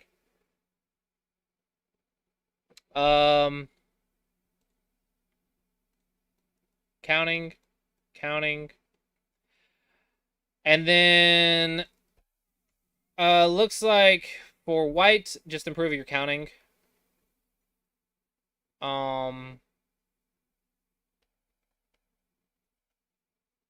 A couple small things, but honestly, I just don't like your. I don't like Mirror Go. I don't like the style in general.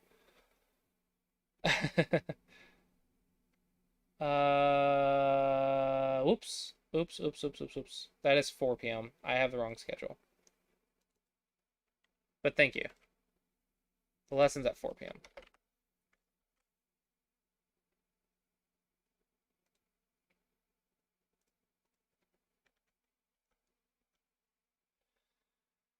Yeah, I just don't like Mirror Go. I just don't like white style. But for black,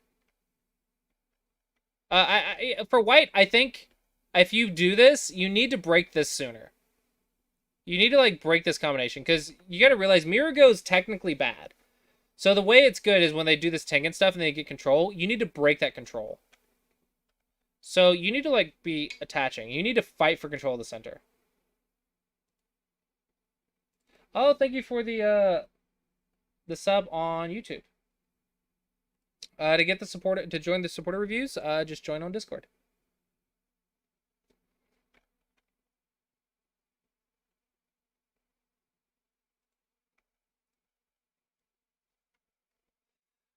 But yeah, for black, it was definitely your attack. You went too severely for the kill instead of just being flexible for the kill. Like, this is too greedy. Just play normal. Play normal. Play normal. Just surround normally and they'll die naturally. And even if they live, they'll live so small. It doesn't matter. So it looks like you got to improve your attacking. And white shouldn't have made this so easy to attack. White should have came in sooner. Like here. It's a lot more difficult to attack this than that crazy invasion. So yeah, just ways to handle Tengen, I guess, is the idea. Alright, hopefully you guys found that helpful. Alright, so it looks like the queue is empty. So Thorsten, if you wanted to post a game review, since you just signed up for that. Oh, okay. That's fine. Yeah, watch the series, play some games, and then bring it to me to review and see where you're at. I think that's a great thing to do. But the way to get the benefits for supporter reviews is you just join our Discord, join the Discord, And then I'll actually give you a link to it. And then just sync up your profile. Oh, fudge. I have to use the other thing. And then just sync up your profile to your Discord and YouTube. Just sync up your YouTube to your Discord account. There's that. Yeah. And happy to give you reviews.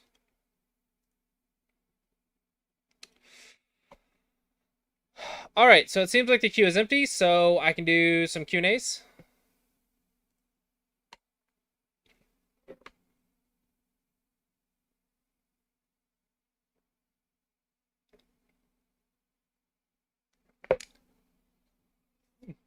Yeah, no worries. Feel free to interrupt. The only actually, don't interrupt the lessons, but the reviews, it's fine. It's interactive reviews. Feel free to ask questions and stuff. During the lessons, I'm just gonna ignore chat because the lessons are paid for. Looks like distracted practice. Fossifu, you didn't join though, did you? Oh, looks like distracted practice joined. I actually don't know how I want to do this. Probably just gonna do distracted because I think you didn't join because I guess you just didn't really. Well, he didn't join. I think he was just saying if there's no one else, then fine.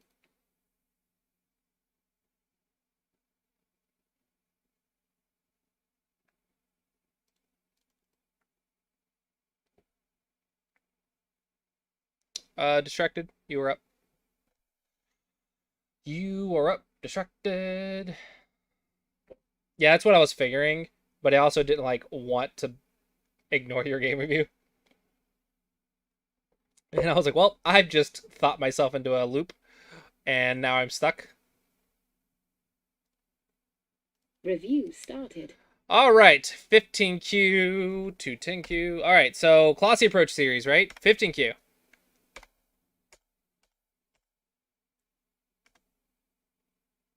Oh yeah, of course it is. Of course my mug is the Classy Approach.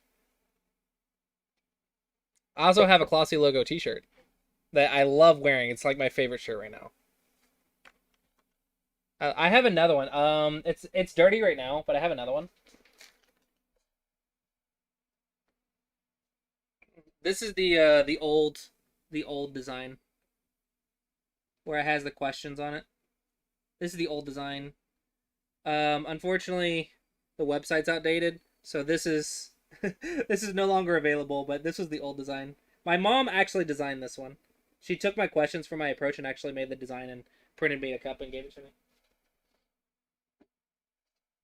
The flow chart I made. Your end game is particularly your weak point here. Well, let's see.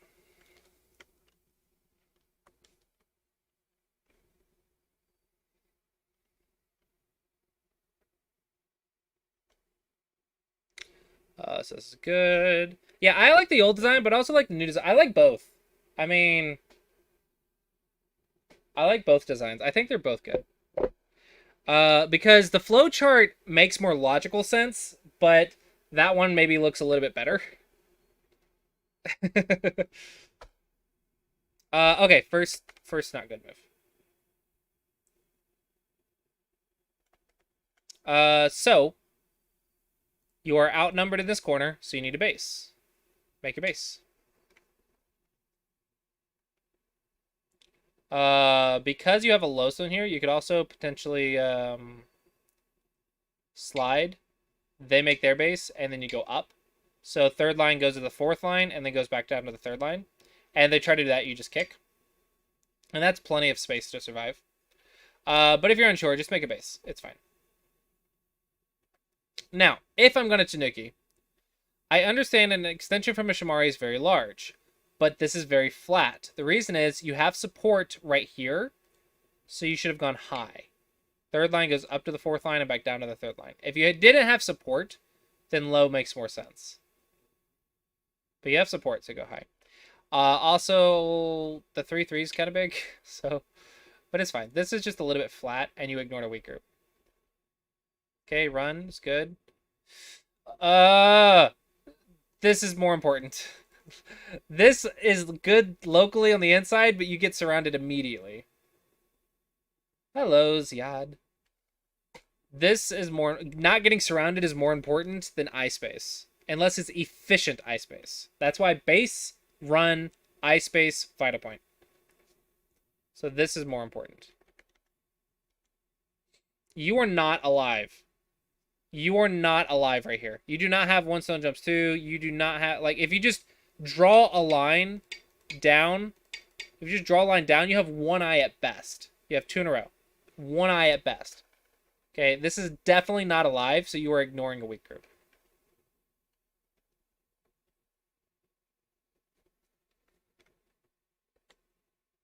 But trying to live is fine.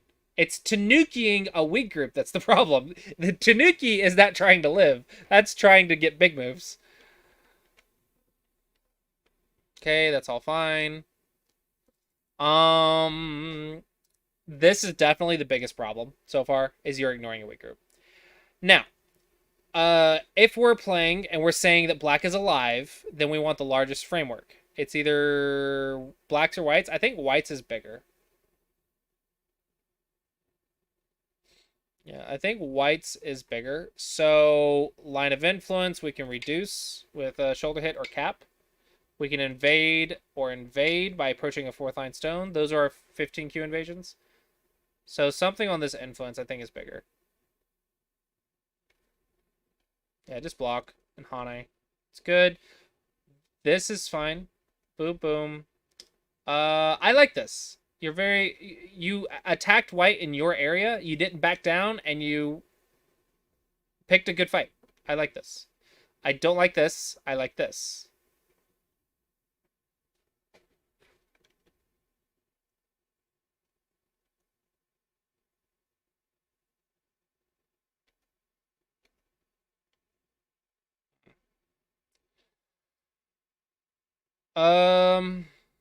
Yeah. This is all fine here.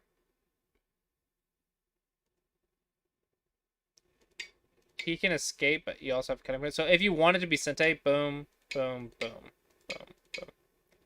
That's probably the... Not really simple, but the strongest way to do that. However, I think... You played defense, so you did perfectly fine. This is just better, probably. You did perfectly fine, though, for defense. This is more powerful, though, if you can read it. So if he plays here, you play here. 2 liberties or 3 liberties. If he runs, you just cut. These 2 are dead, and now he has a weak group that runs. And he's trapped. So this actually is more powerful, but probably not 15Q.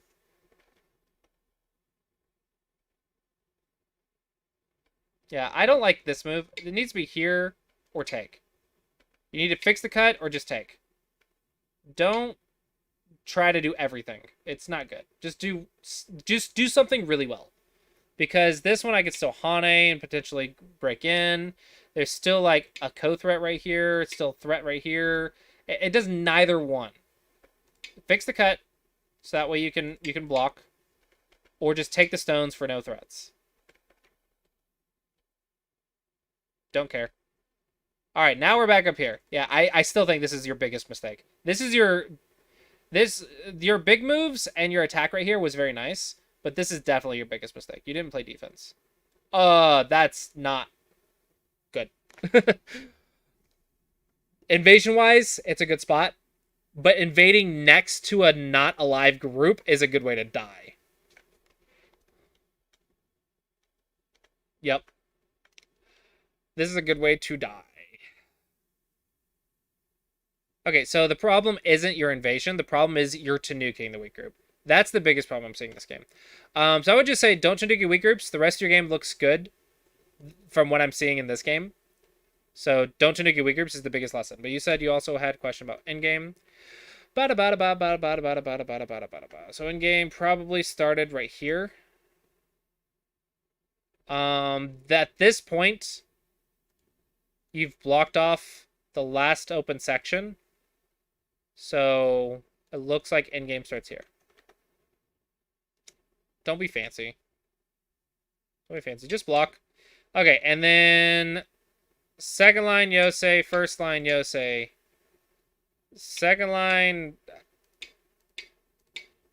something. Dude. Yeah, but I don't think white. I don't know if white will see that. Will white see that? White won't see that. Okay. The second line, third line, second line, first line, R4. Yeah. So, and then after you do the second line and first line, oh, here's one. After you do all that fun stuff, actually, you can just block. Yeah. After you do all that fun stuff, then you push the borders in Sente. So here, here, here. Just push the borders in Sente. Push the borders in Sente. Push the borders in Sente. Just do everything in Sente. And then, finally, you can play, like, a big Gote move. Second line Sente, first line Sente. Push the borders in Sente. Then you can play a big move. But everything's just Sente. This is just overplay. You just died. Okay. Nobi.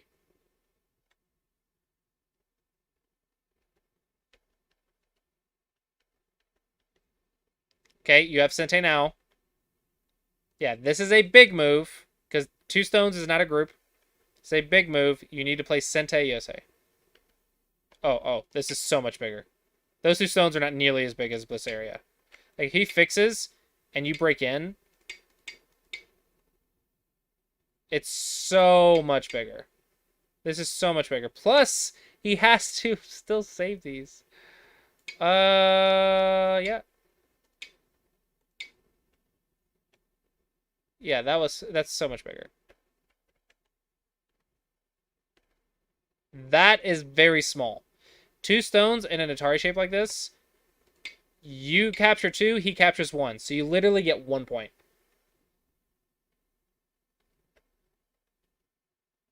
There we go. Sente. Gote. Sente. Gote. Sente. Gote. You want Sente. Sente. Nobi. Nobi. Hane. No, yeah, but you have a cut. It's just because the move itself is Sente doesn't mean the sequence is Sente.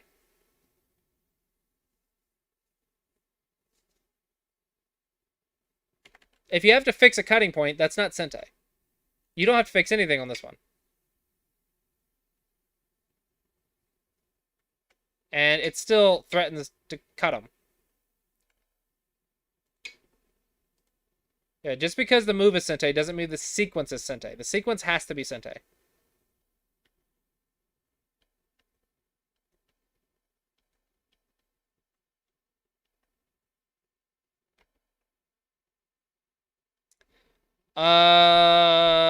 You're about to get mad at me.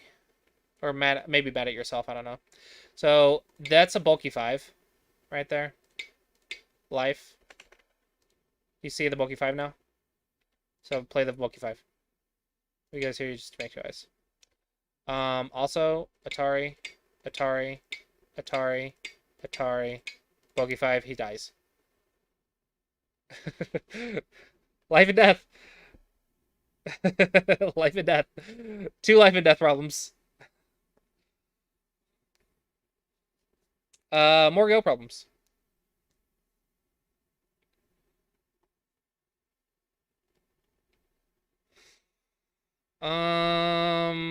That's also a bulky 5. No! That's a bamboo joint. It does nothing. It's a bulky 5. Yeah, it looks like you need more life and death. This does nothing. Do you notice that you're dead? Like, are you trying to live? No, you have to be trying to live, because this is not any points. This is no value. Oh, wait, you're trying to do this. Is that what you're trying to do? Don't play pet moves. Just do it.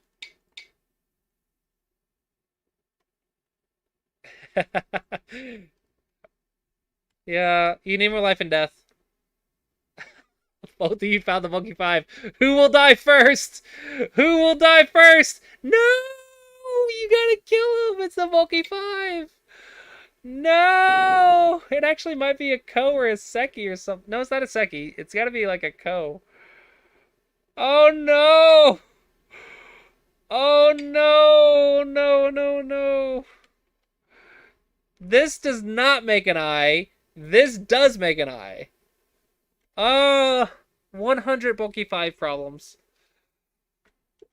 Oh man, oh man, oh man. No, you can't take the code now.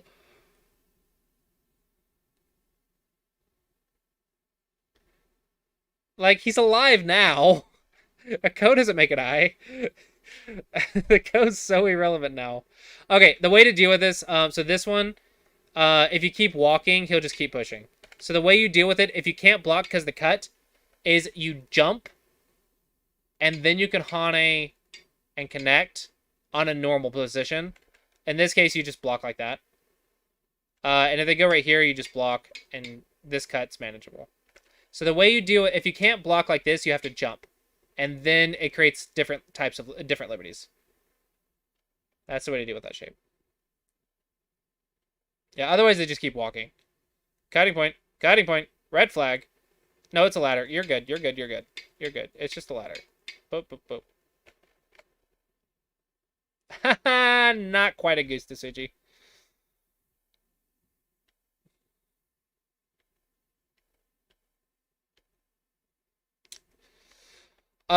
This is 2 points Gote.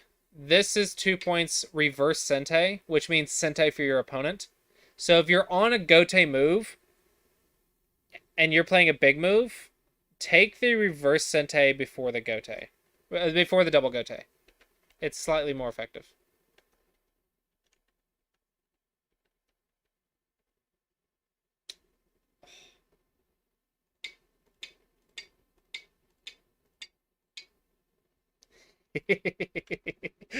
Goose to Suji. Liberties, man. Liberties.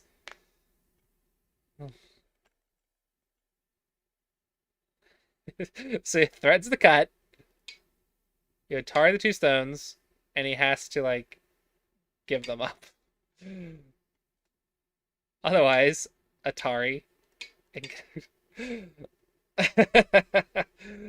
Goose to Suji.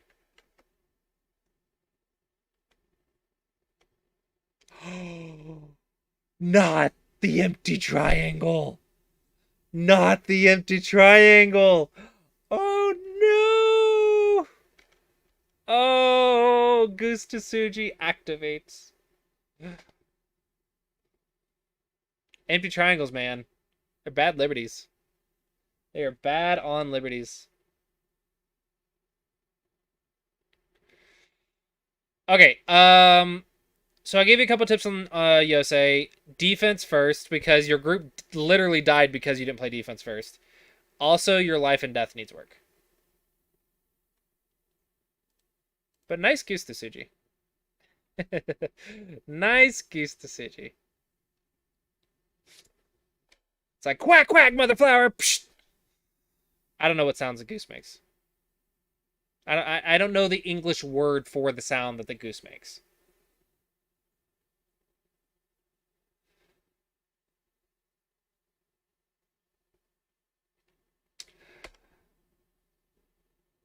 Goose honk? Honk. Like honk honk mother flower? There you go, honk honk mother flower.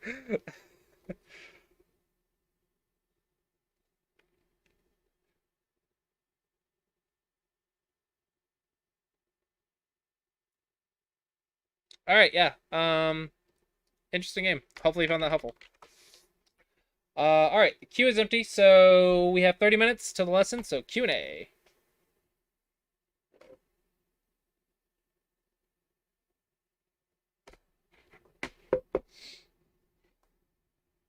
Geese are really frightening. Roosters are frightening.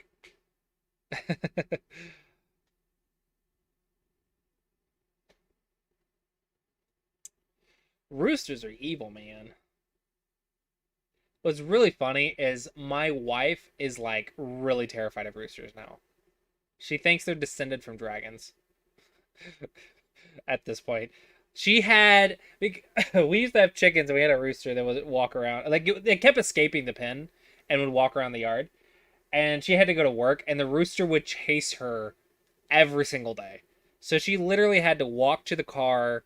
She had to like take a stick, like a walking stick, to walk to the car, and she would leave it at the car. So when she get out of the car, she'd take the walking stick back to the house. So she always had her little walking stick to defend herself from the rooster. So it was really funny. My wife hated that rooster, but it was stupid funny. She always like walked with that little stick to protect herself through the yard. It was so funny. Oh man, I love that woman, but she cracks me up. All right, any Q&A? Oh, someone joined. Mukashi. All right, we have one more. This will be the last review then, because we won't have time for two more reviews, unless it's like really short. Mukashi, what is the review?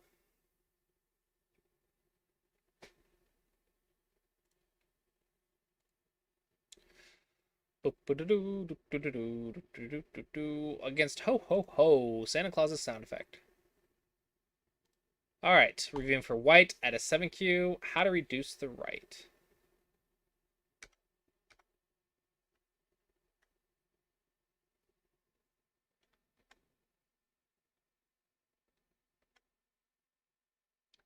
I believe Shamari is considered bigger than a 3/3.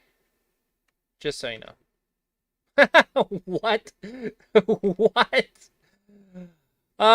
Just start playing defense. You'll be fine. No, you go. This is the Sente sequence. Then you make the Shamari. Then you play defense here. And yeah, he can do that. But it's a fight, but you'll have the overall advantage.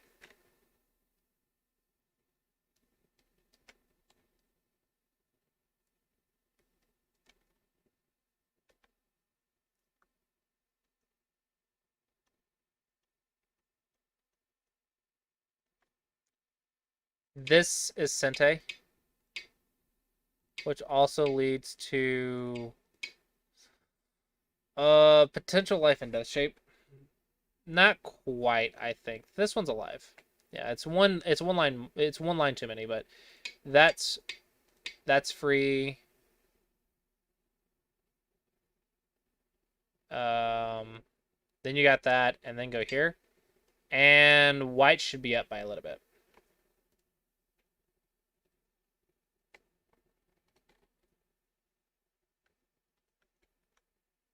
Okay, good, good. Slightly unnecessary.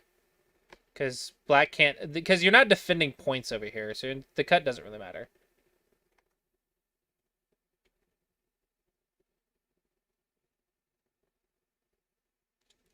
If I was going to play on the right, I would just approach. That's nothing. Yep. But you said how to invade the right? You have the right. So you need do you mean how to defend the right? Just there. That's slightly better shape. Ah. This is slow. This one's slow. This is just territory. This is not a Moyo. Like, if you want a Moyo, like, you need to be looking at the bottom. Like, this is really big.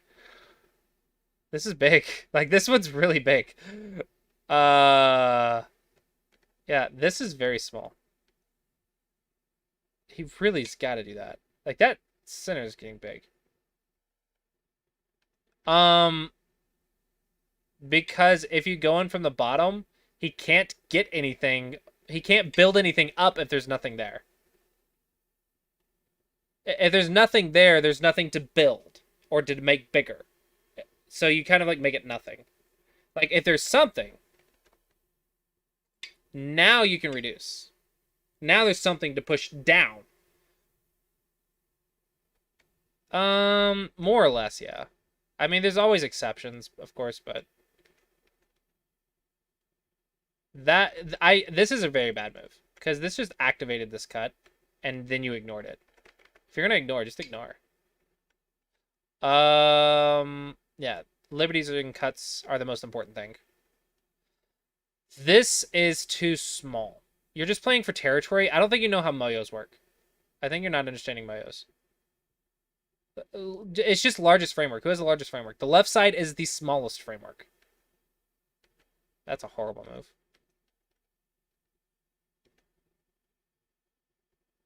Are you okay?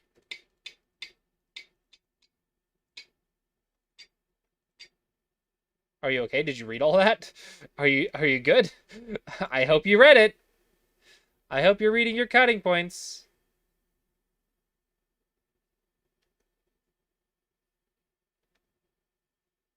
It looks like you're building while reducing.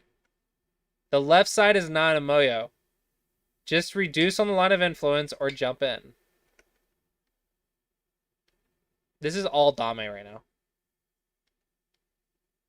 Like, all of this is just unnecessary. Unnecessary. Like, there's no points right here.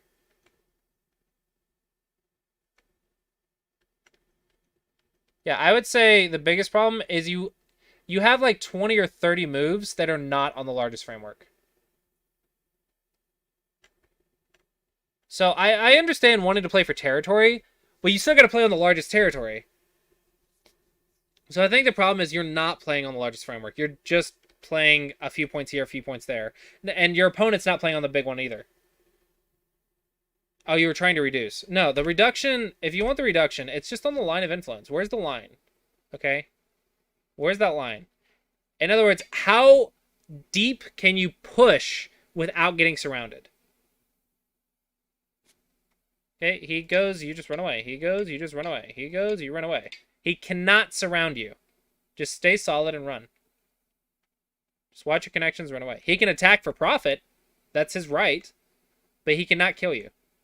So you find that line of influence or the deepest point you can go without getting surrounded and cut off. And that's where you go. Just reduce. But you can just steal the points regardless.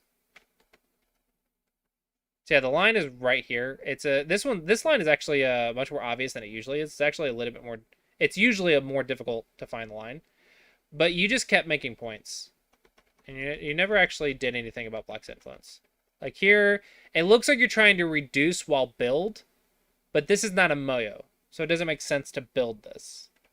Like it's flat. Black's canceling it out up here. There's nothing you're surrounding in the center. So why are you building while reducing instead of just, like, reduce? Like, here. Just reduce. Don't build while reduce. It doesn't make sense. There's nothing to build. These are just bad exchanges if you're not going to cut. You're just making Black stronger for no reason.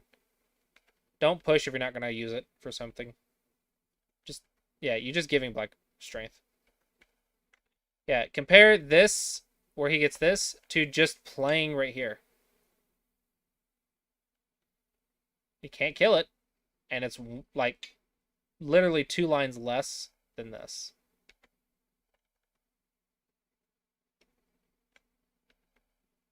So yeah, your reductions are too soft. And you took too long to ditch the Moyo. This is cuttable. Boop, boop, boop. You've got to watch that cutting point on that line. Cutting points are the most important thing on this line. You want to go as deep as you can. It's like a tightrope. You want to go as deep as you can or as far as you can without falling off, without getting cut. So this move is a mistake. That is overplay. I'm pretty confident this is just wrong. It does nothing. Oh, hey, you got profit for it. That's nice. If it doesn't work, then why'd you play it? you can't play Tsuji's and cutting points that don't work. It's Ajakeshi, and Ajakeshi is a negative value, and negative values are the worst moves you can play. Negative value is worse than passing. Passing is 0 value. It's getting literally nothing. Anything that gets you negative value is worse than passing. So playing Vita points when the group lives, you lose points. Making your opponent stronger, you lose potential points in the future. Yeah, you can't activate cuts without reading them. You can't activate Aji without reading it. You have to read. If you can't read it, then don't do it. You hurt yourself. Yeah, like this. This is a co-threat. So that's a fraction of a point that black just lost if this does not work.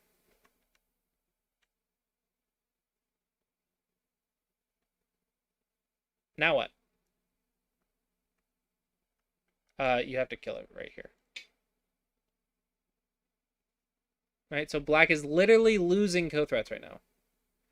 Did black just live? That's not... You can't do that. Black cannot live in here.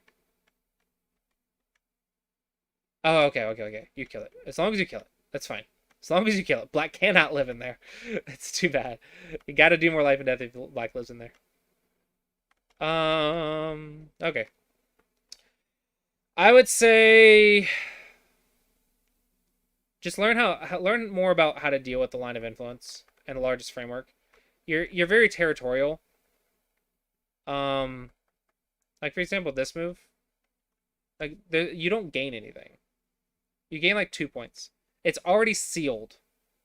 So what are you building? Blacks is clearly bigger than whites. Go play on blacks. Here. Go play on the largest framework. So yeah, you struggle with the largest framework. And don't activate cutting points that you don't read works. Yeah, hopefully you found that helpful.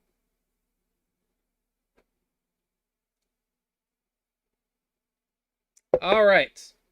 Do about 10 minutes Q&A, then I'll take a break and then come back and do the lesson. Maybe like 7 minutes Q&A. Thank you for the follow. Disjoint. Activating cutting points. Yeah. Basically it means this cutting point exists, but as soon as I play it, it means I'm activating it. I'm now playing on this cutting point. I'm saying now is the time to do it. And this would not be a good time because it just dies. But after losing this liberty, maybe now it's actually a good time because it doesn't die.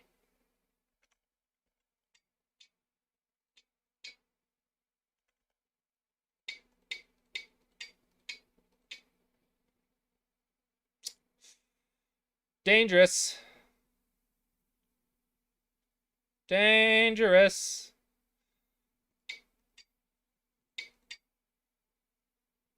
Dangerous. So when you lose, so activate. I also use activate in the example of the cut doesn't work versus the cut does. So on this point, the cut doesn't work. But when you lose your liberty, now you've activated the cutting point. Now it does work, and now it is playable. So it's activated. Now it's relevant, right? Now it works. So I think I use activate in like 2 different ways. One, you activate it by you make it happen now as relevant, or you also like made it relevant and then you didn't fix it, right? So activate just means now it's important, I guess. And sometimes you can activate it by filling your own liberty. Sometimes you activate it in your opponent's by filling their liberty. Sometimes you play it, even though and if it's a bad timing, then you activated it at a bad timing. So yeah, hopefully that answers that question. Any other questions?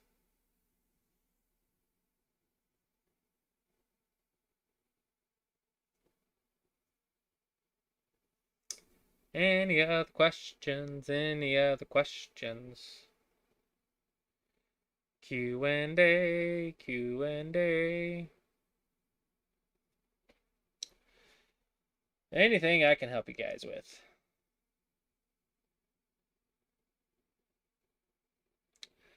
Do I follow the WAGC?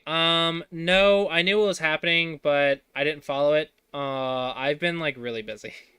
I've got so many things that I'm doing. So I have the Klossy League and the Klossy classes on Discord that I'm running this month. They are free to join, so everyone can join through the Discord and Patreon. Um, but they're free to join this month, but not everything will be free starting next month. So I got those starting up, and then my mom also purchased a store at a mall, and I've been working with her almost every day to stock it and help set it up. So that's gonna be cool. She's now a business owner, and I'm very excited for her. So I've been helping her out a lot. So I've been like really busy. Yeah, I heard that a French guy won against a Chinese guy. That's cool. I also heard like Ben also won against the Japanese guy. I think. No? I thought there was a French guy that beat a Chinese guy. And then yeah, Ben won against Japanese. Okay, so Stas is Polish. Oh, my bad. My bad. Someone posted a meme about it. Someone posted a meme about how everyone's freaking out about Stas, and then Ben over here is just like not cared about, even though he won against Japanese guy. So it was a funny meme. We are selling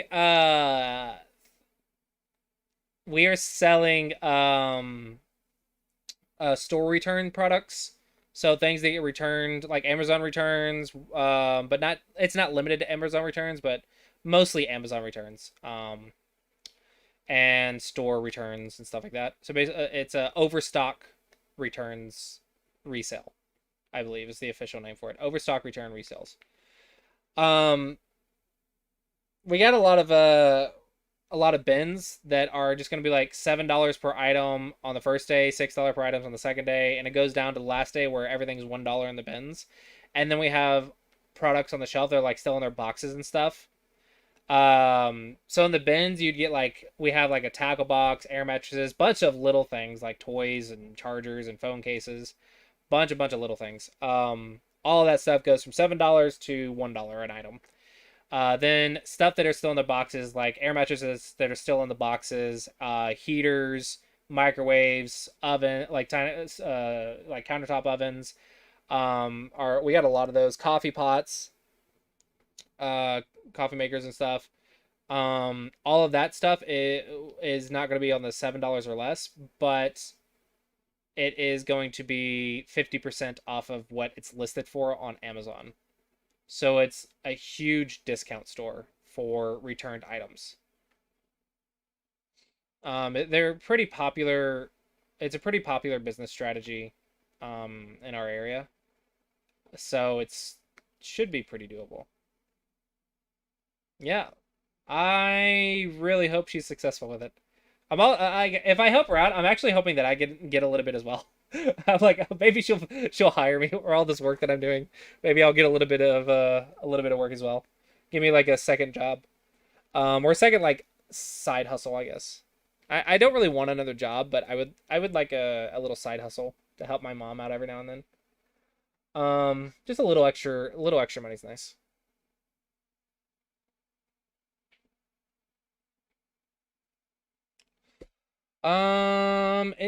Any other question I can answer?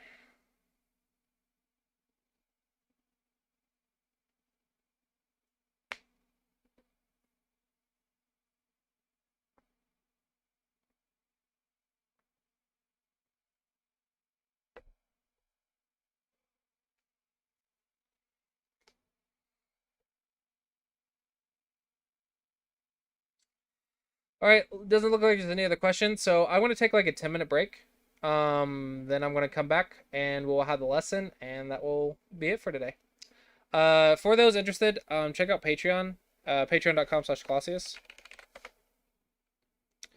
You can also find it on the website. I guess the Patreon command doesn't work. Whatever.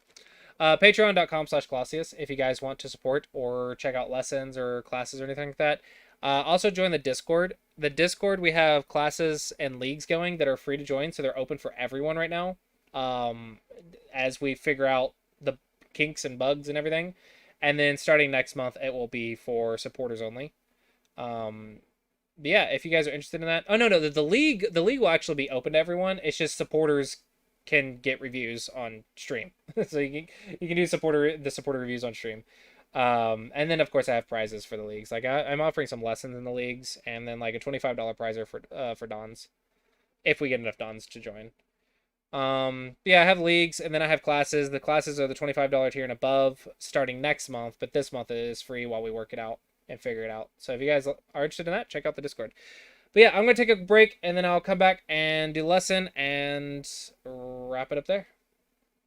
Back in a bit.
Hello. How are you? How are you? One of these times we'll talk when the other one's not talking. So I noticed your 7Q.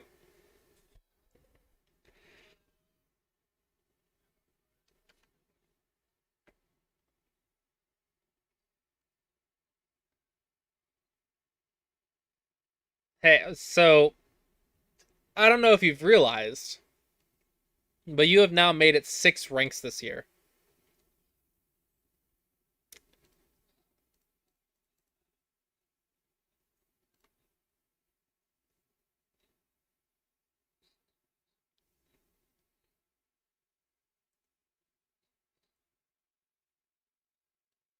Ah, yeah, that is true. Either way, either way, you've ranked up a couple ranks this year. Several ranks this year. We could be happy about the little things. You're no longer double digit Q. You're in the 7Q now. You know, you gotta celebrate the little things, the little victories. You worked hard for it. That was funny. I laughed out loud to that comment. Okay.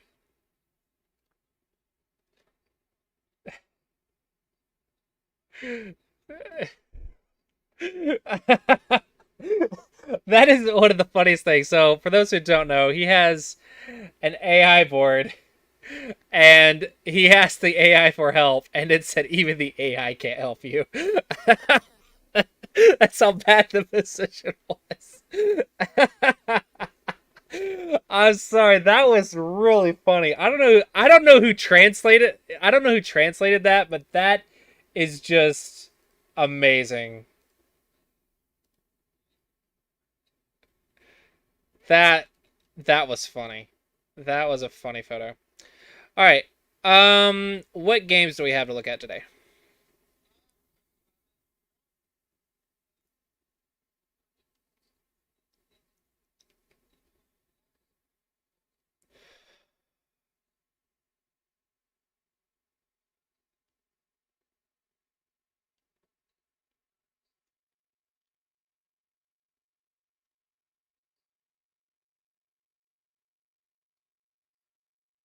Okay.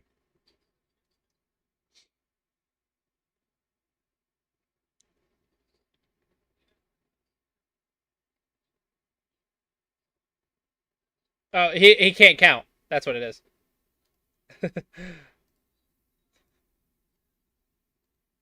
Okay. So you are. Oh, yeah. I forgot to unmute you. My bad. Okay. Yep, yep. Now the student is speaking. Sorry, guys. The student is speaking Hi, now. everyone. I was talking to myself. Don't you know I'm insane? That's how I'm so good at Go. I'm insane. I get to play like I have 2 people like learning in my head, and we play each other all the time, and it's like AlphaGo, right? That's how I'm so good at Go is I play myself in my head because I'm insane. Um, that's weird. That's weird. Okay, good.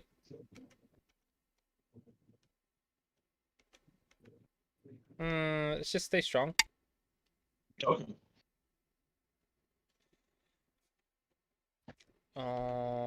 Because ideally you want to play. So here you have the weakness at A, right? So ideally you want to attack from the A side. So you want to play as little moves over here as you can. Okay. Oh, thank you, Ryan. Um, so if you do this, you see how you have to play another move. Yeah. That's all it is. Probably here. I mean, this is Yeah, you just go for the base. it's your base, it's his base, it's everybody's base, all the base. Yeah, Okay. it's just nice to have. It's just a nice point. If there's a nice point, you should get it. I don't like this because I can peep the knights while making a base. Okay. So it's again all about bases. This is good, but you go low. If you're pincering high on one side, you want low on the other, and vice versa. If you have low on one side, you want high. Okay. That's a 2-space jump. Did you check the cut? Nope. I did not. It's pretty exciting.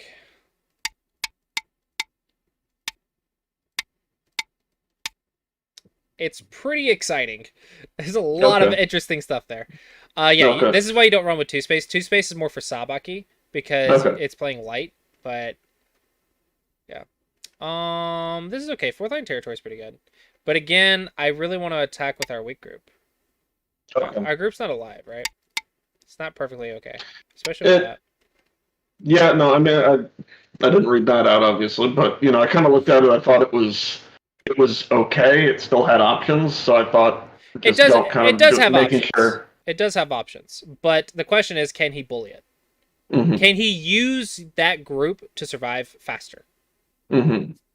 If so, then just don't let him use it. Don't let him do what he wants to do, which Okay. is at single digit Q, use your opponent's Aji to survive. So I just mean, couldn't theoretically he use both of those? I mean, the top side isn't. I mean, it's fine, but it's not completely alive either yet. the So top he side could is theoretically use either one. the top side is a lot more alive because he Okay. cannot 3-3. So Okay. you have the corner. If he 3-3s, he will pretty much kill the outside. Okay. So the top side's much stronger, but it's understandable. It's reasonable. No, definitely here. Okay. So when do you play second line? What's the rules? When you need eye shape or ESA. Yes. So when you need eye space or when you're stealing eye space. So yes, eye space. Okay. Okay, so this is your eye space and White's eye space. Okay. That's a lot of eye space. It's very Yeah. big. Also, why not here? Um, This I is don't know. this is not an attack. No, it wasn't. It was just If you what I want to thought play was a if you want to play a big move, you should be playing over here Yeah. or approach or something. The left side's clearly the biggest move. yeah. So this one's probably a not good move. Okay. Okay, so now you attack. That's good. But yeah, an A for B is a bad exchange. Okay. Okay, you stay strong. Now you're playing defense. You should be running away. Okay. You can if you run through your opponent, it's so much more powerful. Okay. This is double digit Q defense. This is single digit Okay. Q defense. This is fine because it's your eye space, but you should have been attacking. Yeah, you're lacking in power. You could have punished Okay. your opponent a lot more here. You're playing strong Okay. and solid, so you're not gonna die or anything. But you're not punishing your opponent's bad moves. Like all of Okay. your moves are good, but you're not punishing his bad moves. That's the Okay. problem. Does that make sense? Yeah. No, So- that makes a lot of sense. So you're not playing bad. You're just not punishing his bad. So he's Okay. getting away with stuff, and he shouldn't be. Okay.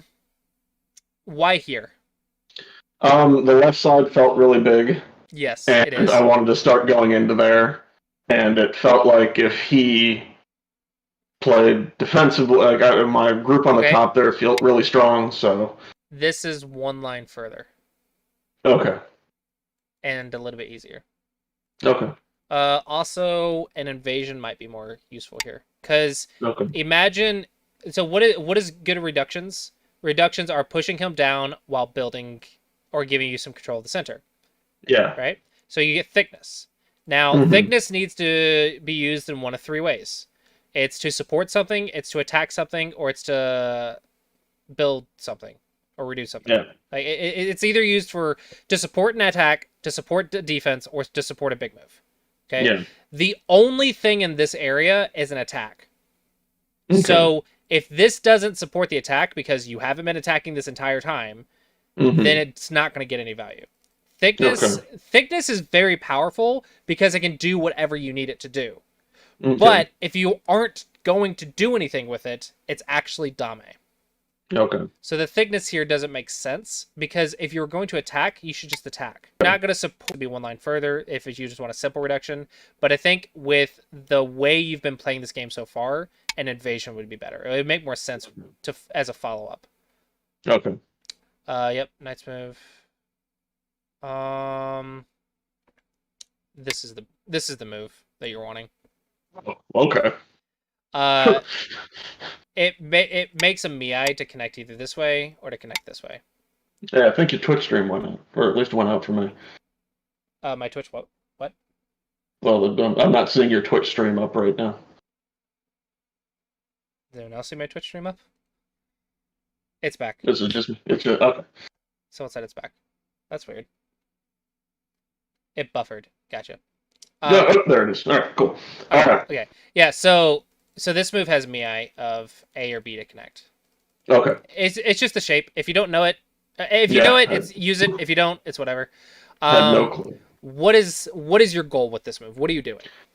Trying to get deeper into that upper area, and since it felt like he had that, well, yeah, that would also be a thing, That but does it felt like that those is two exactly stones what were- you said better, correct?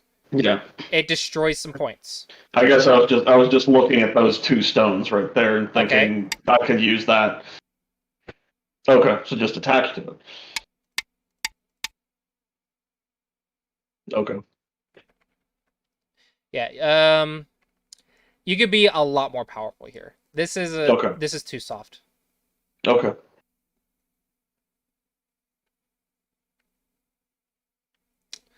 Yeah, so what I'm seeing is all of your moves are good moves, but you're lacking in power. In other words, you struggle to take advantage of your opponent's bad stuff. Okay. Which is a good problem to have. Like, you don't have any problems, your opponent does. Bamboo joint, David triangles are bad. Okay. Yeah, so you're winning this game because you're not playing bad moves and your opponent is, but you would be crushing this game if you could punish bad moves. Does that make sense? Okay. Yeah. And when I say punish, do you understand like what I mean by punishing? I believe so. Yes. Yeah, you can attack for profit. You can get in deeper than you're normally getting in. Like, you know the normal move to just push in the area, but you can actually get in deeper by utilizing bad Aji or bad stuff. Now, but what's happening here, and like what kind of happens as the game continues, is basically he builds a giant Moyo in the middle. Okay. But even though I end up managing to kill a group in the middle, like, and all I can go is by the AI, obviously. I mean, and who knows what that's even looking at, but it's it still has him fairly ahead. What is this move? That was a mistake. I forgot that I was in Atari right there, and for some reason he did not take advantage of it. Okay, that's fine. Okay, so at this point, there's a Moyo. Yes. Because everything else was big moves. You were playing big moves, and then you played defense. That's fine. Yeah. Everything else was normal.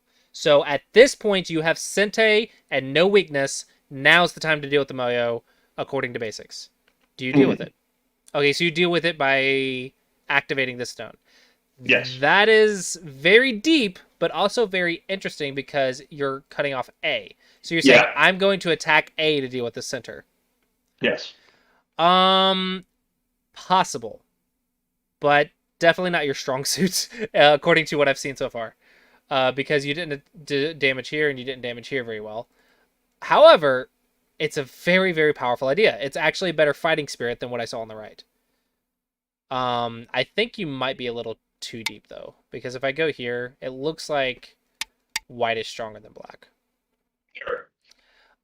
So maybe, like, exchange once, and then, like, go, like, right here. Okay.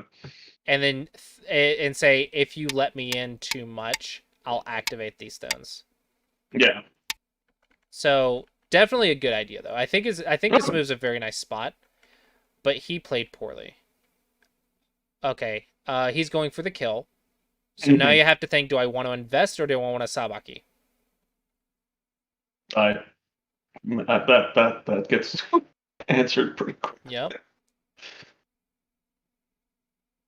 Okay.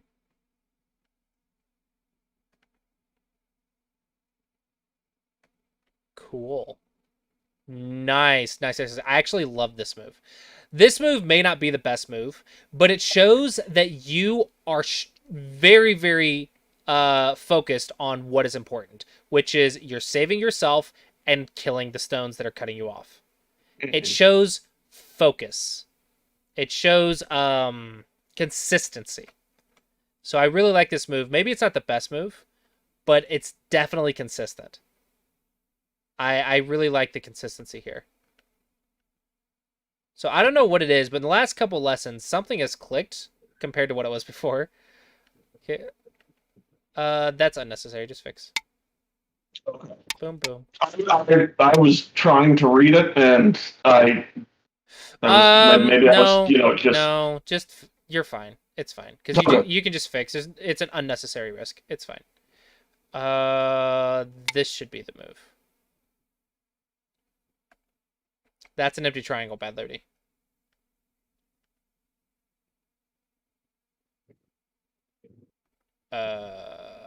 You just connect.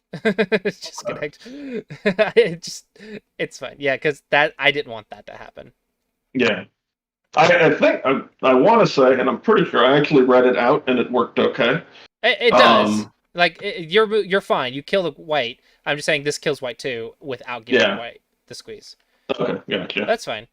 1, 2 to a lot more than 2, so you can Tanuki. Is this the biggest move on the board? No, but I won't. So what I was worried about there was if he figured, if I played somewhere and I didn't really know where to play. I was looking at the bottom because obviously that's massive. Okay, because the one I was worried about him playing J. No, actually, there's an opening right here. 15. Okay. Like I was worried about he would Atari the stone at J.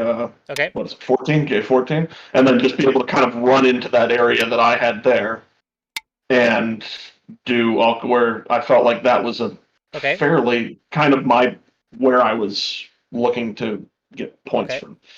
Makes sense. What about here? That also would have been good. Okay, so you see a problem. Fine. Fix the problem in the most profitable way. Maybe even here. Fix the problem in the most profitable way. Mm-hmm.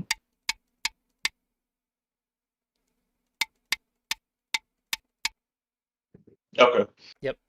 So this is the way to do your idea better. Your idea's fine. This is better. Okay. But okay, this makes sense. Okay, does this one make sense? Maybe not. So now if you ignore. Boom, boom.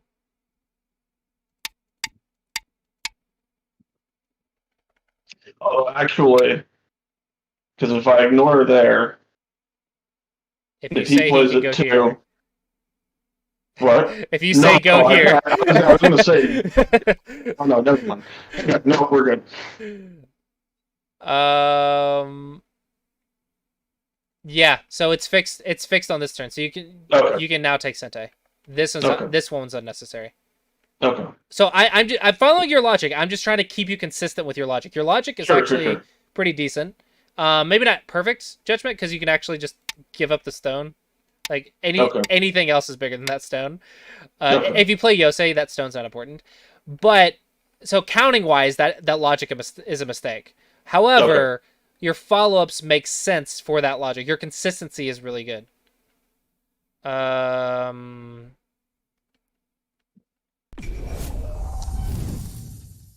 Ooh. No. Here. Absolutely here. Don't give them the opportunity for a ko. Okay. Just kill them. Okay. Just kill them.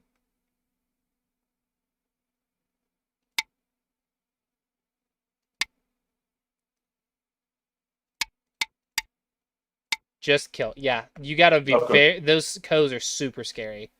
Okay. Of course that doesn't work. And that's where he was on. Yeah. No, I think you played well.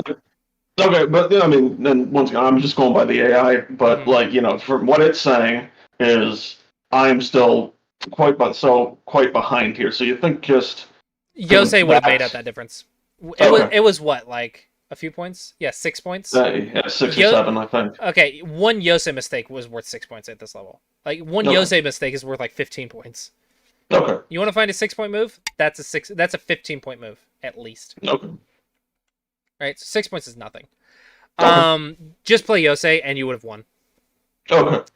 Now, again, I want to reiterate, you are playing very good moves, and I think it's why you ranked up, because all of your Okay. moves, basically, you're not making mistakes for your level.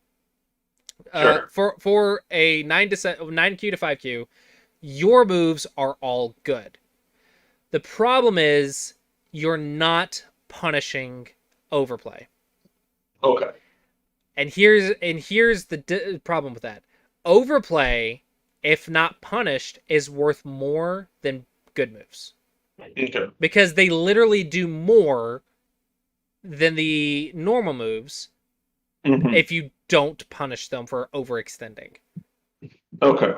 So if you don't learn how to punish, you're going to be in a lot of trouble soon. So the good news is it's a lot easier to punish your opponent than it is to stop dying. So you've actually got a lot easier work than you might realize. I actually really like the fighting spirit of this move, using your opponent's Aji to do something. I would say the lesson here is you should have kept splitting and attacking. You should have Okay. made, like, this one's way too soft. You need to cap. Okay. And if he plays here, well then yeah, you can just seal him. Okay. And now it's a life and death problem. Now, what you said, what I actually want to do here is the S17. The going down to that. That would be the Yes. move you think that would be the place to go. Yeah, because that's his eye space and your eye space. Unsettle first Sure. and then surround. Okay. S17 comes with more reviews, but the concept of I'm not going to play passively when there's a weak group on the board is completely different. Like Okay. that's the theory, right? That is the bigger point here. How you do it comes with game reviews and practice. But Mhm. doing it, making that conscious decision to attack instead of just, make a base when you don't need it, that's a huge difference. Okay. Because there's a lot of correct answers if you're on the right goal. Yeah. Like, until we get to like 5 Dawn Plus, we can get away with slack moves as long as we're always on the correct answer. That's Dawn level. But when we play slack moves like this, that's what's holding you back. Okay. And then you attack, that's fine. But then you just play for eye space instead of run through my opponent, Okay. using your opponent's Aji to defend. That's Okay. powerful. And you settled and he ignored. And you never even checked the 2-space jump connection here or up the top. Plus he's not connected. So like if I poke this and then cut, he has so many problems. Okay. Yeah, he has so many problems. I can even Is that well? How's this? What's that one? Where 5 is now? How is that a? Can you play out what that poke would be if he ignores there? cut. Oh, okay, got it. Yeah, Got it, I'm poking out the eyes. That's what I'm doing. I'm poking the tiger's mouths that White has Okay. by threatening the cutting points. Okay, got That's it. all I'm doing. So I'm pushing and poking out the eyes. So that way, when I cut through, he's Mhm. super weak. Okay. I'm making it like I'm taking away all his Vita points and Sente while still cutting through. If you don't see Okay. those peeps, that's fine. Just Yeah, yeah. cut through. Okay. The point is like push through your opponent. Sure. And he has to defend or he's going to end up in a life and death problem where he might die. Once you do Mhm. that, then you go poke the other side or unsettle Sure. first, make him run and cut. Right? Okay. Just make him work for his life. But he actually got to live here and you never attacked him. Okay. He was never even connected or alive. He had 0 eyes and bad connections. And it's just yeah. So yeah, just punishing, like finding these holes in your opponent's positions. Like your Okay. moves are good. So imagine if your opponent's moves were your moves, which ones would you say were bad? Because you should be able to tell the difference now between good shape and bad shape, defense and not defense. Because if you can do it for yourself, which you are, then you should be able to do it for your opponent's color too. And then you just say, okay, if he doesn't do it, I'm going to punish. Sure. And that punishment is going to be so powerful. Okay. Now, when you punish, I'm not telling you not to play defense. This is the pitfall. Yeah. Like when you're over here and you're like, "Oh, I'm going to punish." No. defense first. Okay. The trick is defend yourself in a way that also attacks. Okay. That is And very that one powerful. was because you're taking the base from that stone. Yeah, it's both sides bases. It's double purpose, right? Okay. I'm going to play defense, but I'm going to play double purpose. Okay. Um, The one thing I was looking at, now obviously I didn't do it because I had that weak group there. But if I had kind of settled that group in the middle, going out from that Q6 stone, is that like a worth if I had just kind of jumped out with that to start putting pressure on both of those? Yeah. the Would only that have been you a have to co-op? first you have to check the connection, so you can be cut. Okay. The question is it does White have time to cut you? Yeah. The answer to that is no. Okay. So yes, it absolutely works. However, Okay. you have to be very careful about losing Sente, because if White has only one problem and White fixes it, then you have to come back and fix. Yeah. But if White has two problems, then White doesn't have time to do anything to you. Like everything just gets counterattacked. So yeah, Okay. this would have been a good Alright. move. But you only want one problem at a time. I still had that weak group up there. So Honestly, I don't see. I think it's fine to just have one problem. Like if I'm just running away, I will take half the moves you will to survive. Mhm. You have 2 weak groups, arguably 3, but 2.5 weak groups. I have 1 weak group. If I Yeah. play defense every single move and just do it in a way that prevents you from playing, prevents you from connecting it to one group, Mhm. I will literally take half the moves to defend myself than you will. So you will Okay. get profit somehow. Okay. They can't defend everything, and if they Yeah. Tanuki, they end up in a life and death problem. Yeah. What you don't want though is for them to be able to survive using your bad shape. Okay. That is how to handle 2 weak groups. Like this is how a Dawn trolls Q players. Like a Mhm. Dawn player would be like, oh, I'm going to make multiple weak groups, and then I'm going to bully this thing so hard that you just can't kill me. Okay. And it'll look like I'm attacking you, like handicap games, right? It'll look like Yeah. I'm attacking you, even though I have more weak groups than you. It's because I'm more active and I understand counterattacking better than you do. Yeah. That's how handicap games work, is counterattacking. That's all it is. Make a bunch of groups and survive using your opponent's weakness. I actually played my first handicap game I was at a 2-stone detriment and managed to win by like 25 points. So I was pretty happy about that. Nice. Um, So yeah, any other questions about this game? no, I don't think so. Okay. All right. So what's another game you want to look at? Is there any way we could maybe do like a teaching game to maybe try to push, see if Okay. I can't get a little let bit me write you some notes real quick.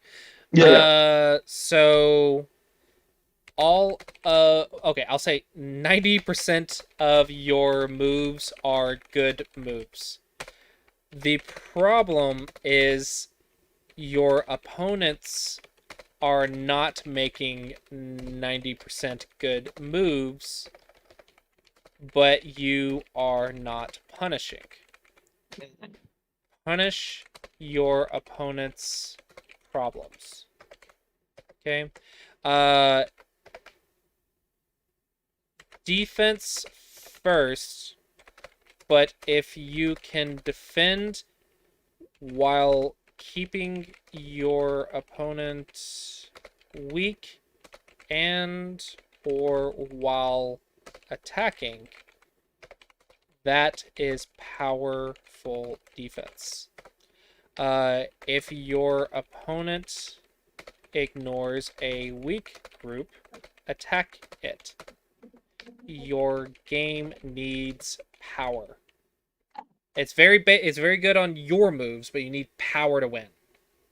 Power is how you take the lead. So you're preventing your opponent from taking a lead, but you're not using power to get a lead. Does that make sense? Sure. Yeah. Okay. And then I'll put teaching game at the bottom. Okay. Great. So yeah, let's play. Cool. And I'm actually going to do. We'll do 6 stones. Not correspondence. All right, not ranked. Good grief! What are these settings? My color is going to be white. Comey, I don't care about Comey. I'll keep analysis up in case I want to share variations or something. And this will be teaching game. All right, Sin Challenge. Game started. All right, have a good game. You too. Okay, so I'm going to do basic handicap strategies that I know, which is just make a bunch of groups and then fight with all of them.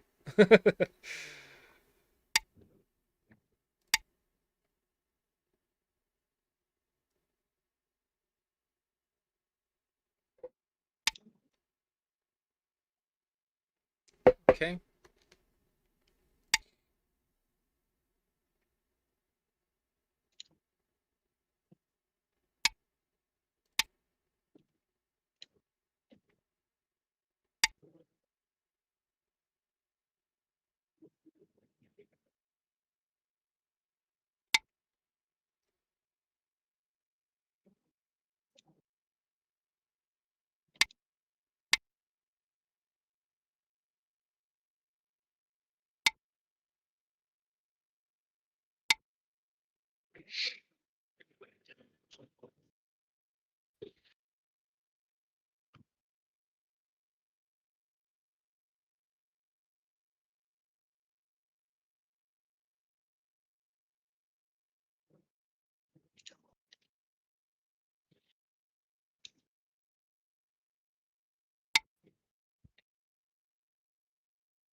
Go ahead and talk about Black this. wins.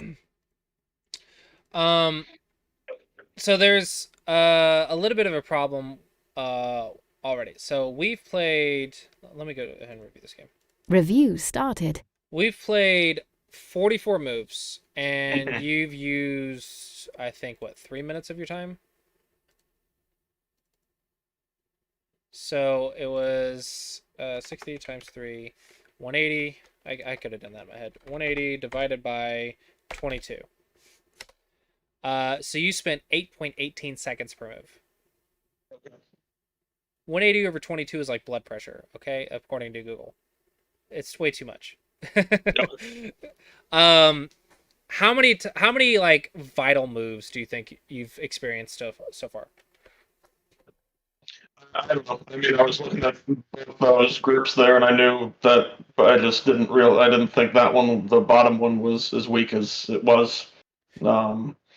So Um, if you're playing an average of 8 seconds a move, you're playing way too fast, especially in handicap game. That's like the best thing that you could do to help me is rush. It's handicap game. So the most important time to use your time is going to be in fights. okay. So with handicap, it's literally a fight from the start with this many stones. There is no big move. It's just attack and defense for the entire game. That's all it is. Okay. So if you play fast, that is the best thing that I can hope for, because I know that my instincts are better than yours. If they weren't, it wouldn't be 6 stone handicap.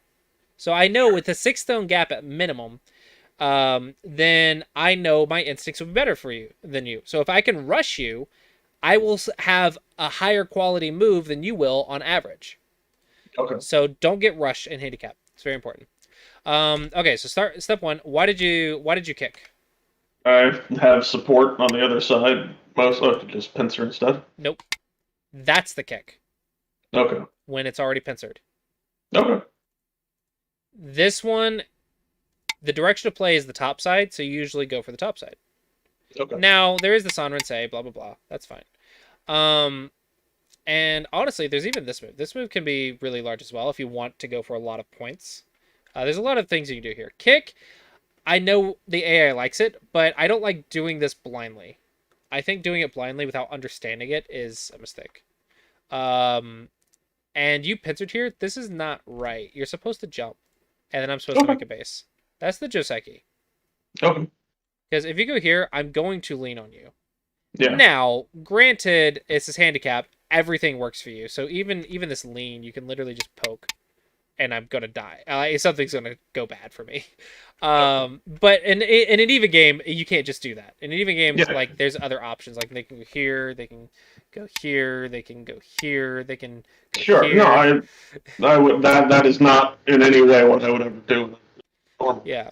So already it feels like I'm controlling your corner, and that's because you didn't play defense first. Mm-hmm. You chose you chose bad Joseki, I think. Okay, so I go here, you block your base, I go here. What do you think is better? Defending the corner base or going here? What do you think? Which base is bigger? The one that you have out there now. Yep. So, like I said, you're really good at playing what you need to play, but you're really bad at living through your opponent's weakness. Mm-hmm. You need to punish things. I don't have time to try and steal your base when I have all these cutting points. So as soon as you have an inch, like, yes, this move I can understand because you lose the whole corner, so you block the corner. This move, all you risk is a stone. That's not a lot. As soon as I go for something small, you have to jump on it and punish the bad shape. I guess when I went there, I thought my thought process was you couldn't if the next move you made, you could fix one, cutting point, and there are 2 there. So if you fix one, I could just go after the other one if that's what I wanted to do. Would you go here? Yeah. That's super small. Okay. Has Well, nothing to it has nothing to do with the base. You should actually check it. or in it, in the yeah, sure, but or the idea is at some point you owe a move there Hmm. if you try to kill that group. Yeah, this one is just points. It's just Yosei. Sure. This one has to do with connecting to the third line where the base and eyes are. It also was your bases too, or your base as Okay. well. So you could have made a base through my cutting point. Okay, and what do I say is the best defense? Defense through your opponent's bad shape, or defense using your opponent's Aji to defend yourself. That is better. Okay, so here you want to defend A. I'm assuming, correct? Yeah. Okay. Now A has a base. Okay. So you went down. This is okay. Maybe not perfect, but it's definitely okay. I would say this move is probably better because once the corner's strong, you have one weak group, and all you have to do is defend one thing. So which one can make a base in one move? The corner.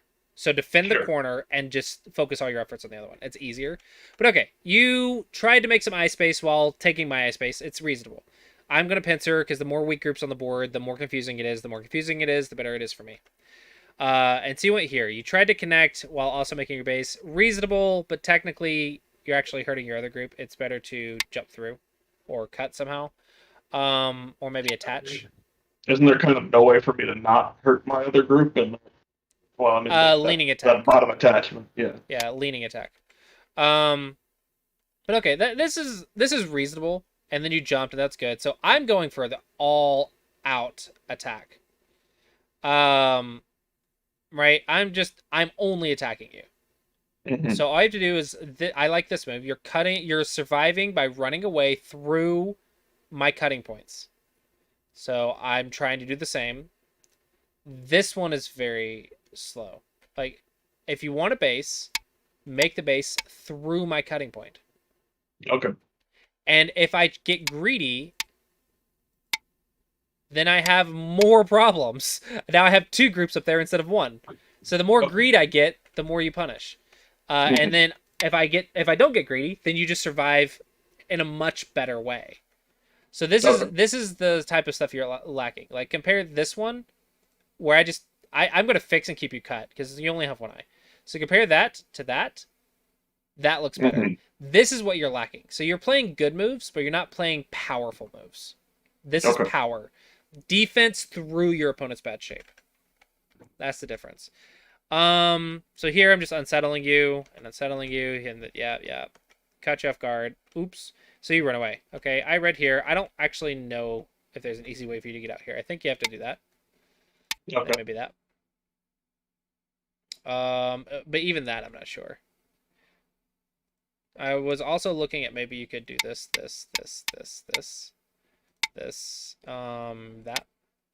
and that, and I think that's life. Okay. But yeah, unfortunately, you just got cut here, and I figured that was just enough. That already had enough mistakes that we could talk about. Sure. Do you understand defense through your opponent's shape? Like to some extent. All right, now so you Yeah. just need more practice. Yep. Sure. So we have 15 minutes. I guess we can try one more. Sure. Game started. Boom. I just don't want to do the same thing.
Mhm.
You're still playing too fast.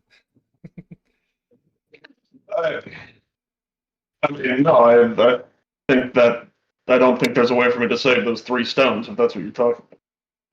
I think you should be reading a lot more. Like you remember you need to give yourself options and think about which one's the best option to do your goal.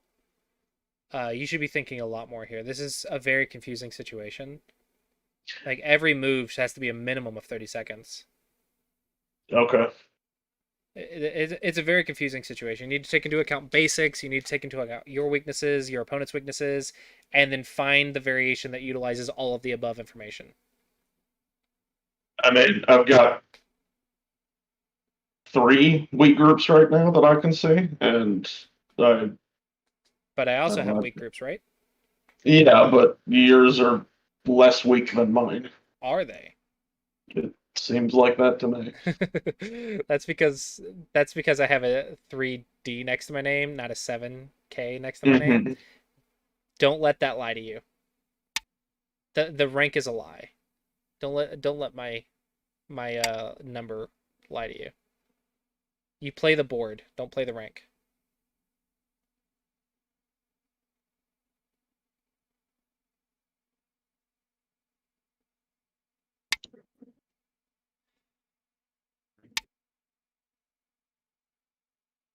Ranks aren't real.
I wouldn't say I'm playing trick moves specifically. I would say I'm playing aggressive style. Like it's like the only style that you can use in handicap.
So we are a little bit low on time, so I'm gonna go ahead Black and stop wins. here.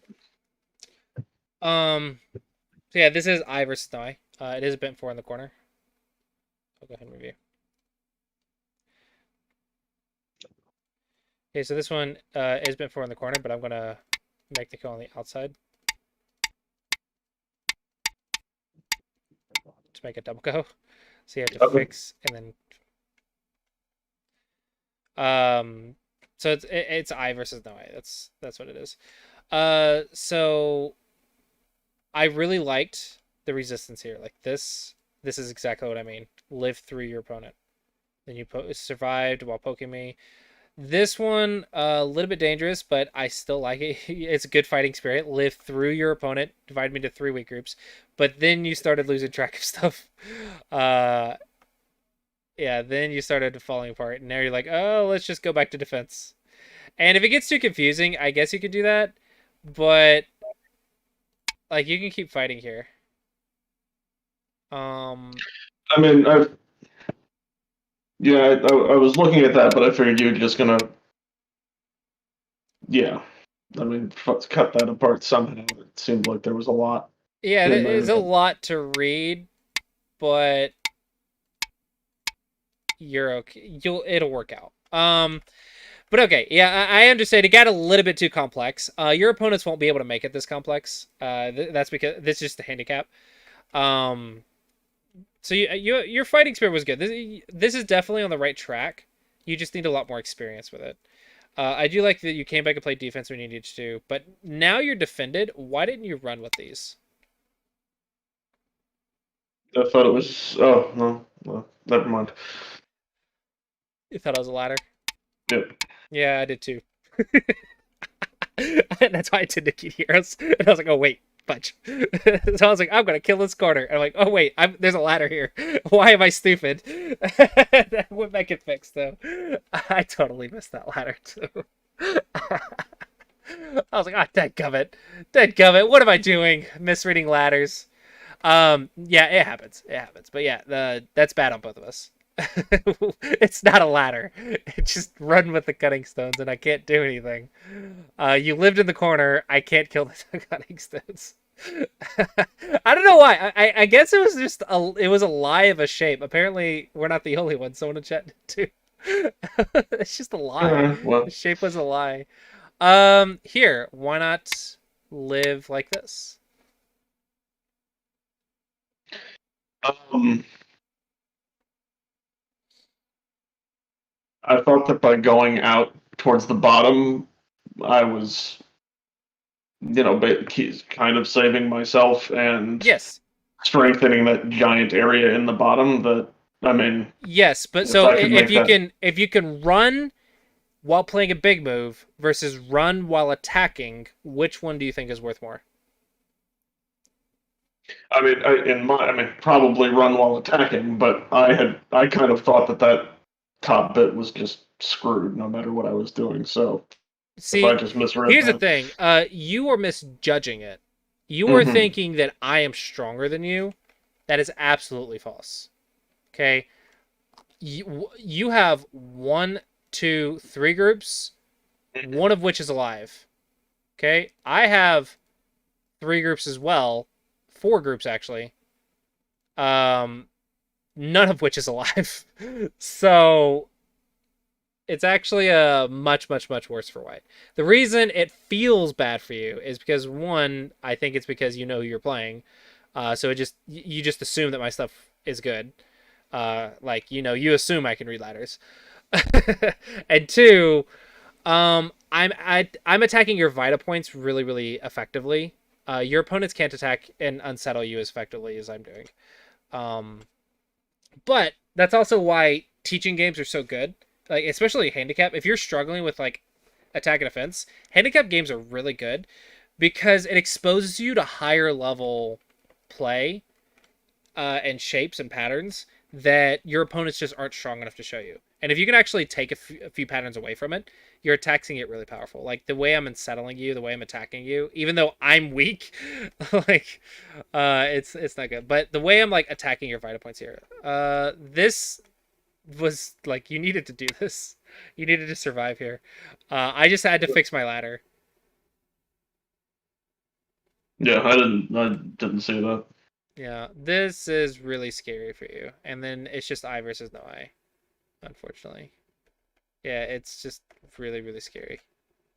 I don't think that one is that important. The fact that your corner died, I think it's just I have better life and death. It's nothing crazy.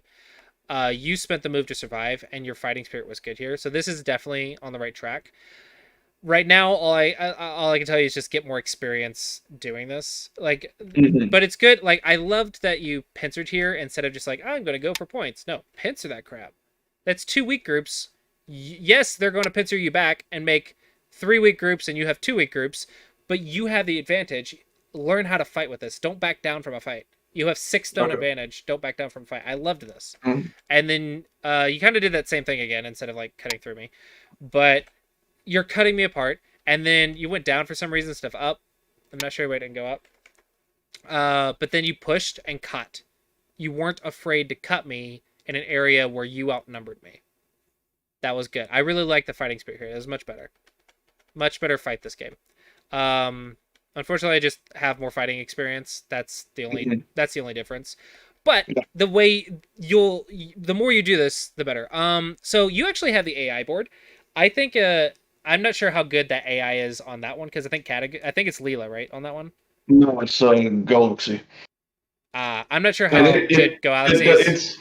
It's not. It doesn't like fighting. Like it's incredible what it does. Don't get me wrong, because it'll take any group you have and reduce it down to 2 points. Uh-huh. But it doesn't really get into kill Okay. or be killed. How kind is of it? stuff. How good is it with handicap games? Do you know?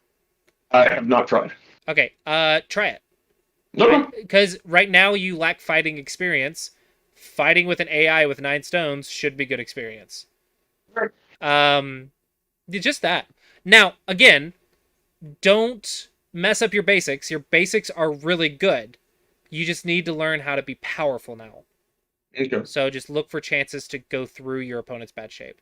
I think Sure. that'll be really helpful. Now, the AI is going to probably crush you if they know anything about handicap, but it'll still be good fighting experience. Well, I think. they're gonna just really what I've been doing with that more and more is trying to fish around because it's got like 15 levels, so I really just have to find whatever one is actually borderline with me, like kind of close. Because Yeah. I mean, obviously level 12 is much too high, but I just got to figure out kind of where a appropriate level is that I can at least Mhm. have a fighting chance against. Yeah, so I think right now the best practice for you using that AI is going to be learning how to fight and then review with the AI to see how you could have punished the AI better. Sure. I think that will help you with fighting. Mhm. But aside from that, I think the rest of your game is looking really solid. You just Yeah. got to learn how to punish bad stuff. Yeah. So hopefully you found this lesson helpful. Thank you. And let me send you your notes. Yeah. So unfortunately we are at time, but yeah, congrats on 7Q. You're doing good. Thank you. Some stuff's clicking finally. Now it's just a matter of adding some power to your game, and I think if you get that power, you'll get down to 5Q, 4Q, and then we got to start Nice. really critically analyzing your moves. And it's gonna be It's gonna be- stay at 7Q. it's gonna get the stronger you get, the harder it is. Let's But- stay at 7Q and keep my ad board talking shit to me. That's what I'm gonna do. I love that. I love that that it did that. That's just so funny. All right, but yeah, hopefully you found the lesson helpful. Congrats on 7Q, Yeah. and I will Thank see you. you when I see you. All right, have a good one. See you next week. Okay. All right, and that will be it for today's stream, everyone. Hopefully you guys did enjoy all of that. And yeah, so tomorrow will be more Classy Approach series. And then tomorrow evening will be the class. I am going to have to change the class though. No. I was thinking it was 7 p.m. It's 5 p.m. Never mind. It's good. Where it's at is good. Okay, so tomorrow at 5 p.m. my time, which right there, 5 p.m. my time. So like right now, will be the Classy class. That will be on Discord. I'm going to stream it for this month, but after this month, it will not be streamed. And it'll be for supporters only, patrons who are $25 here and above. But we will be recording the Classy Approach tomorrow. I am seeking volunteers. We are starting the 15 to 10Q section tomorrow. So yeah, so I will be seeking volunteers 15Q to 10Q. We're gonna, I believe we finished the 19 to 15Q. Now we are going to be talking about how to figure out which part of the double digit Q basics are you missing. So we'll be focusing more on reviewing games than playing, but I'll still be playing it and doing stuff, but I will need a volunteer tomorrow. So tune in for that. That is 2 p.m. tomorrow. And then 5 p.m. for the class on Discord. So yeah, as always, guys, thank you so much for watching. Hope you guys enjoyed that. Be sure to check out patreon.com/Clausius if you want to support. And with that, let's go ahead and find someone that we can raid. Looks like we got Lion Guy side, but it looks like Zen Mike. Zen Mike. I'll go ahead and post this on YouTube. All right, there it is on YouTube, and then I will raid on Twitch.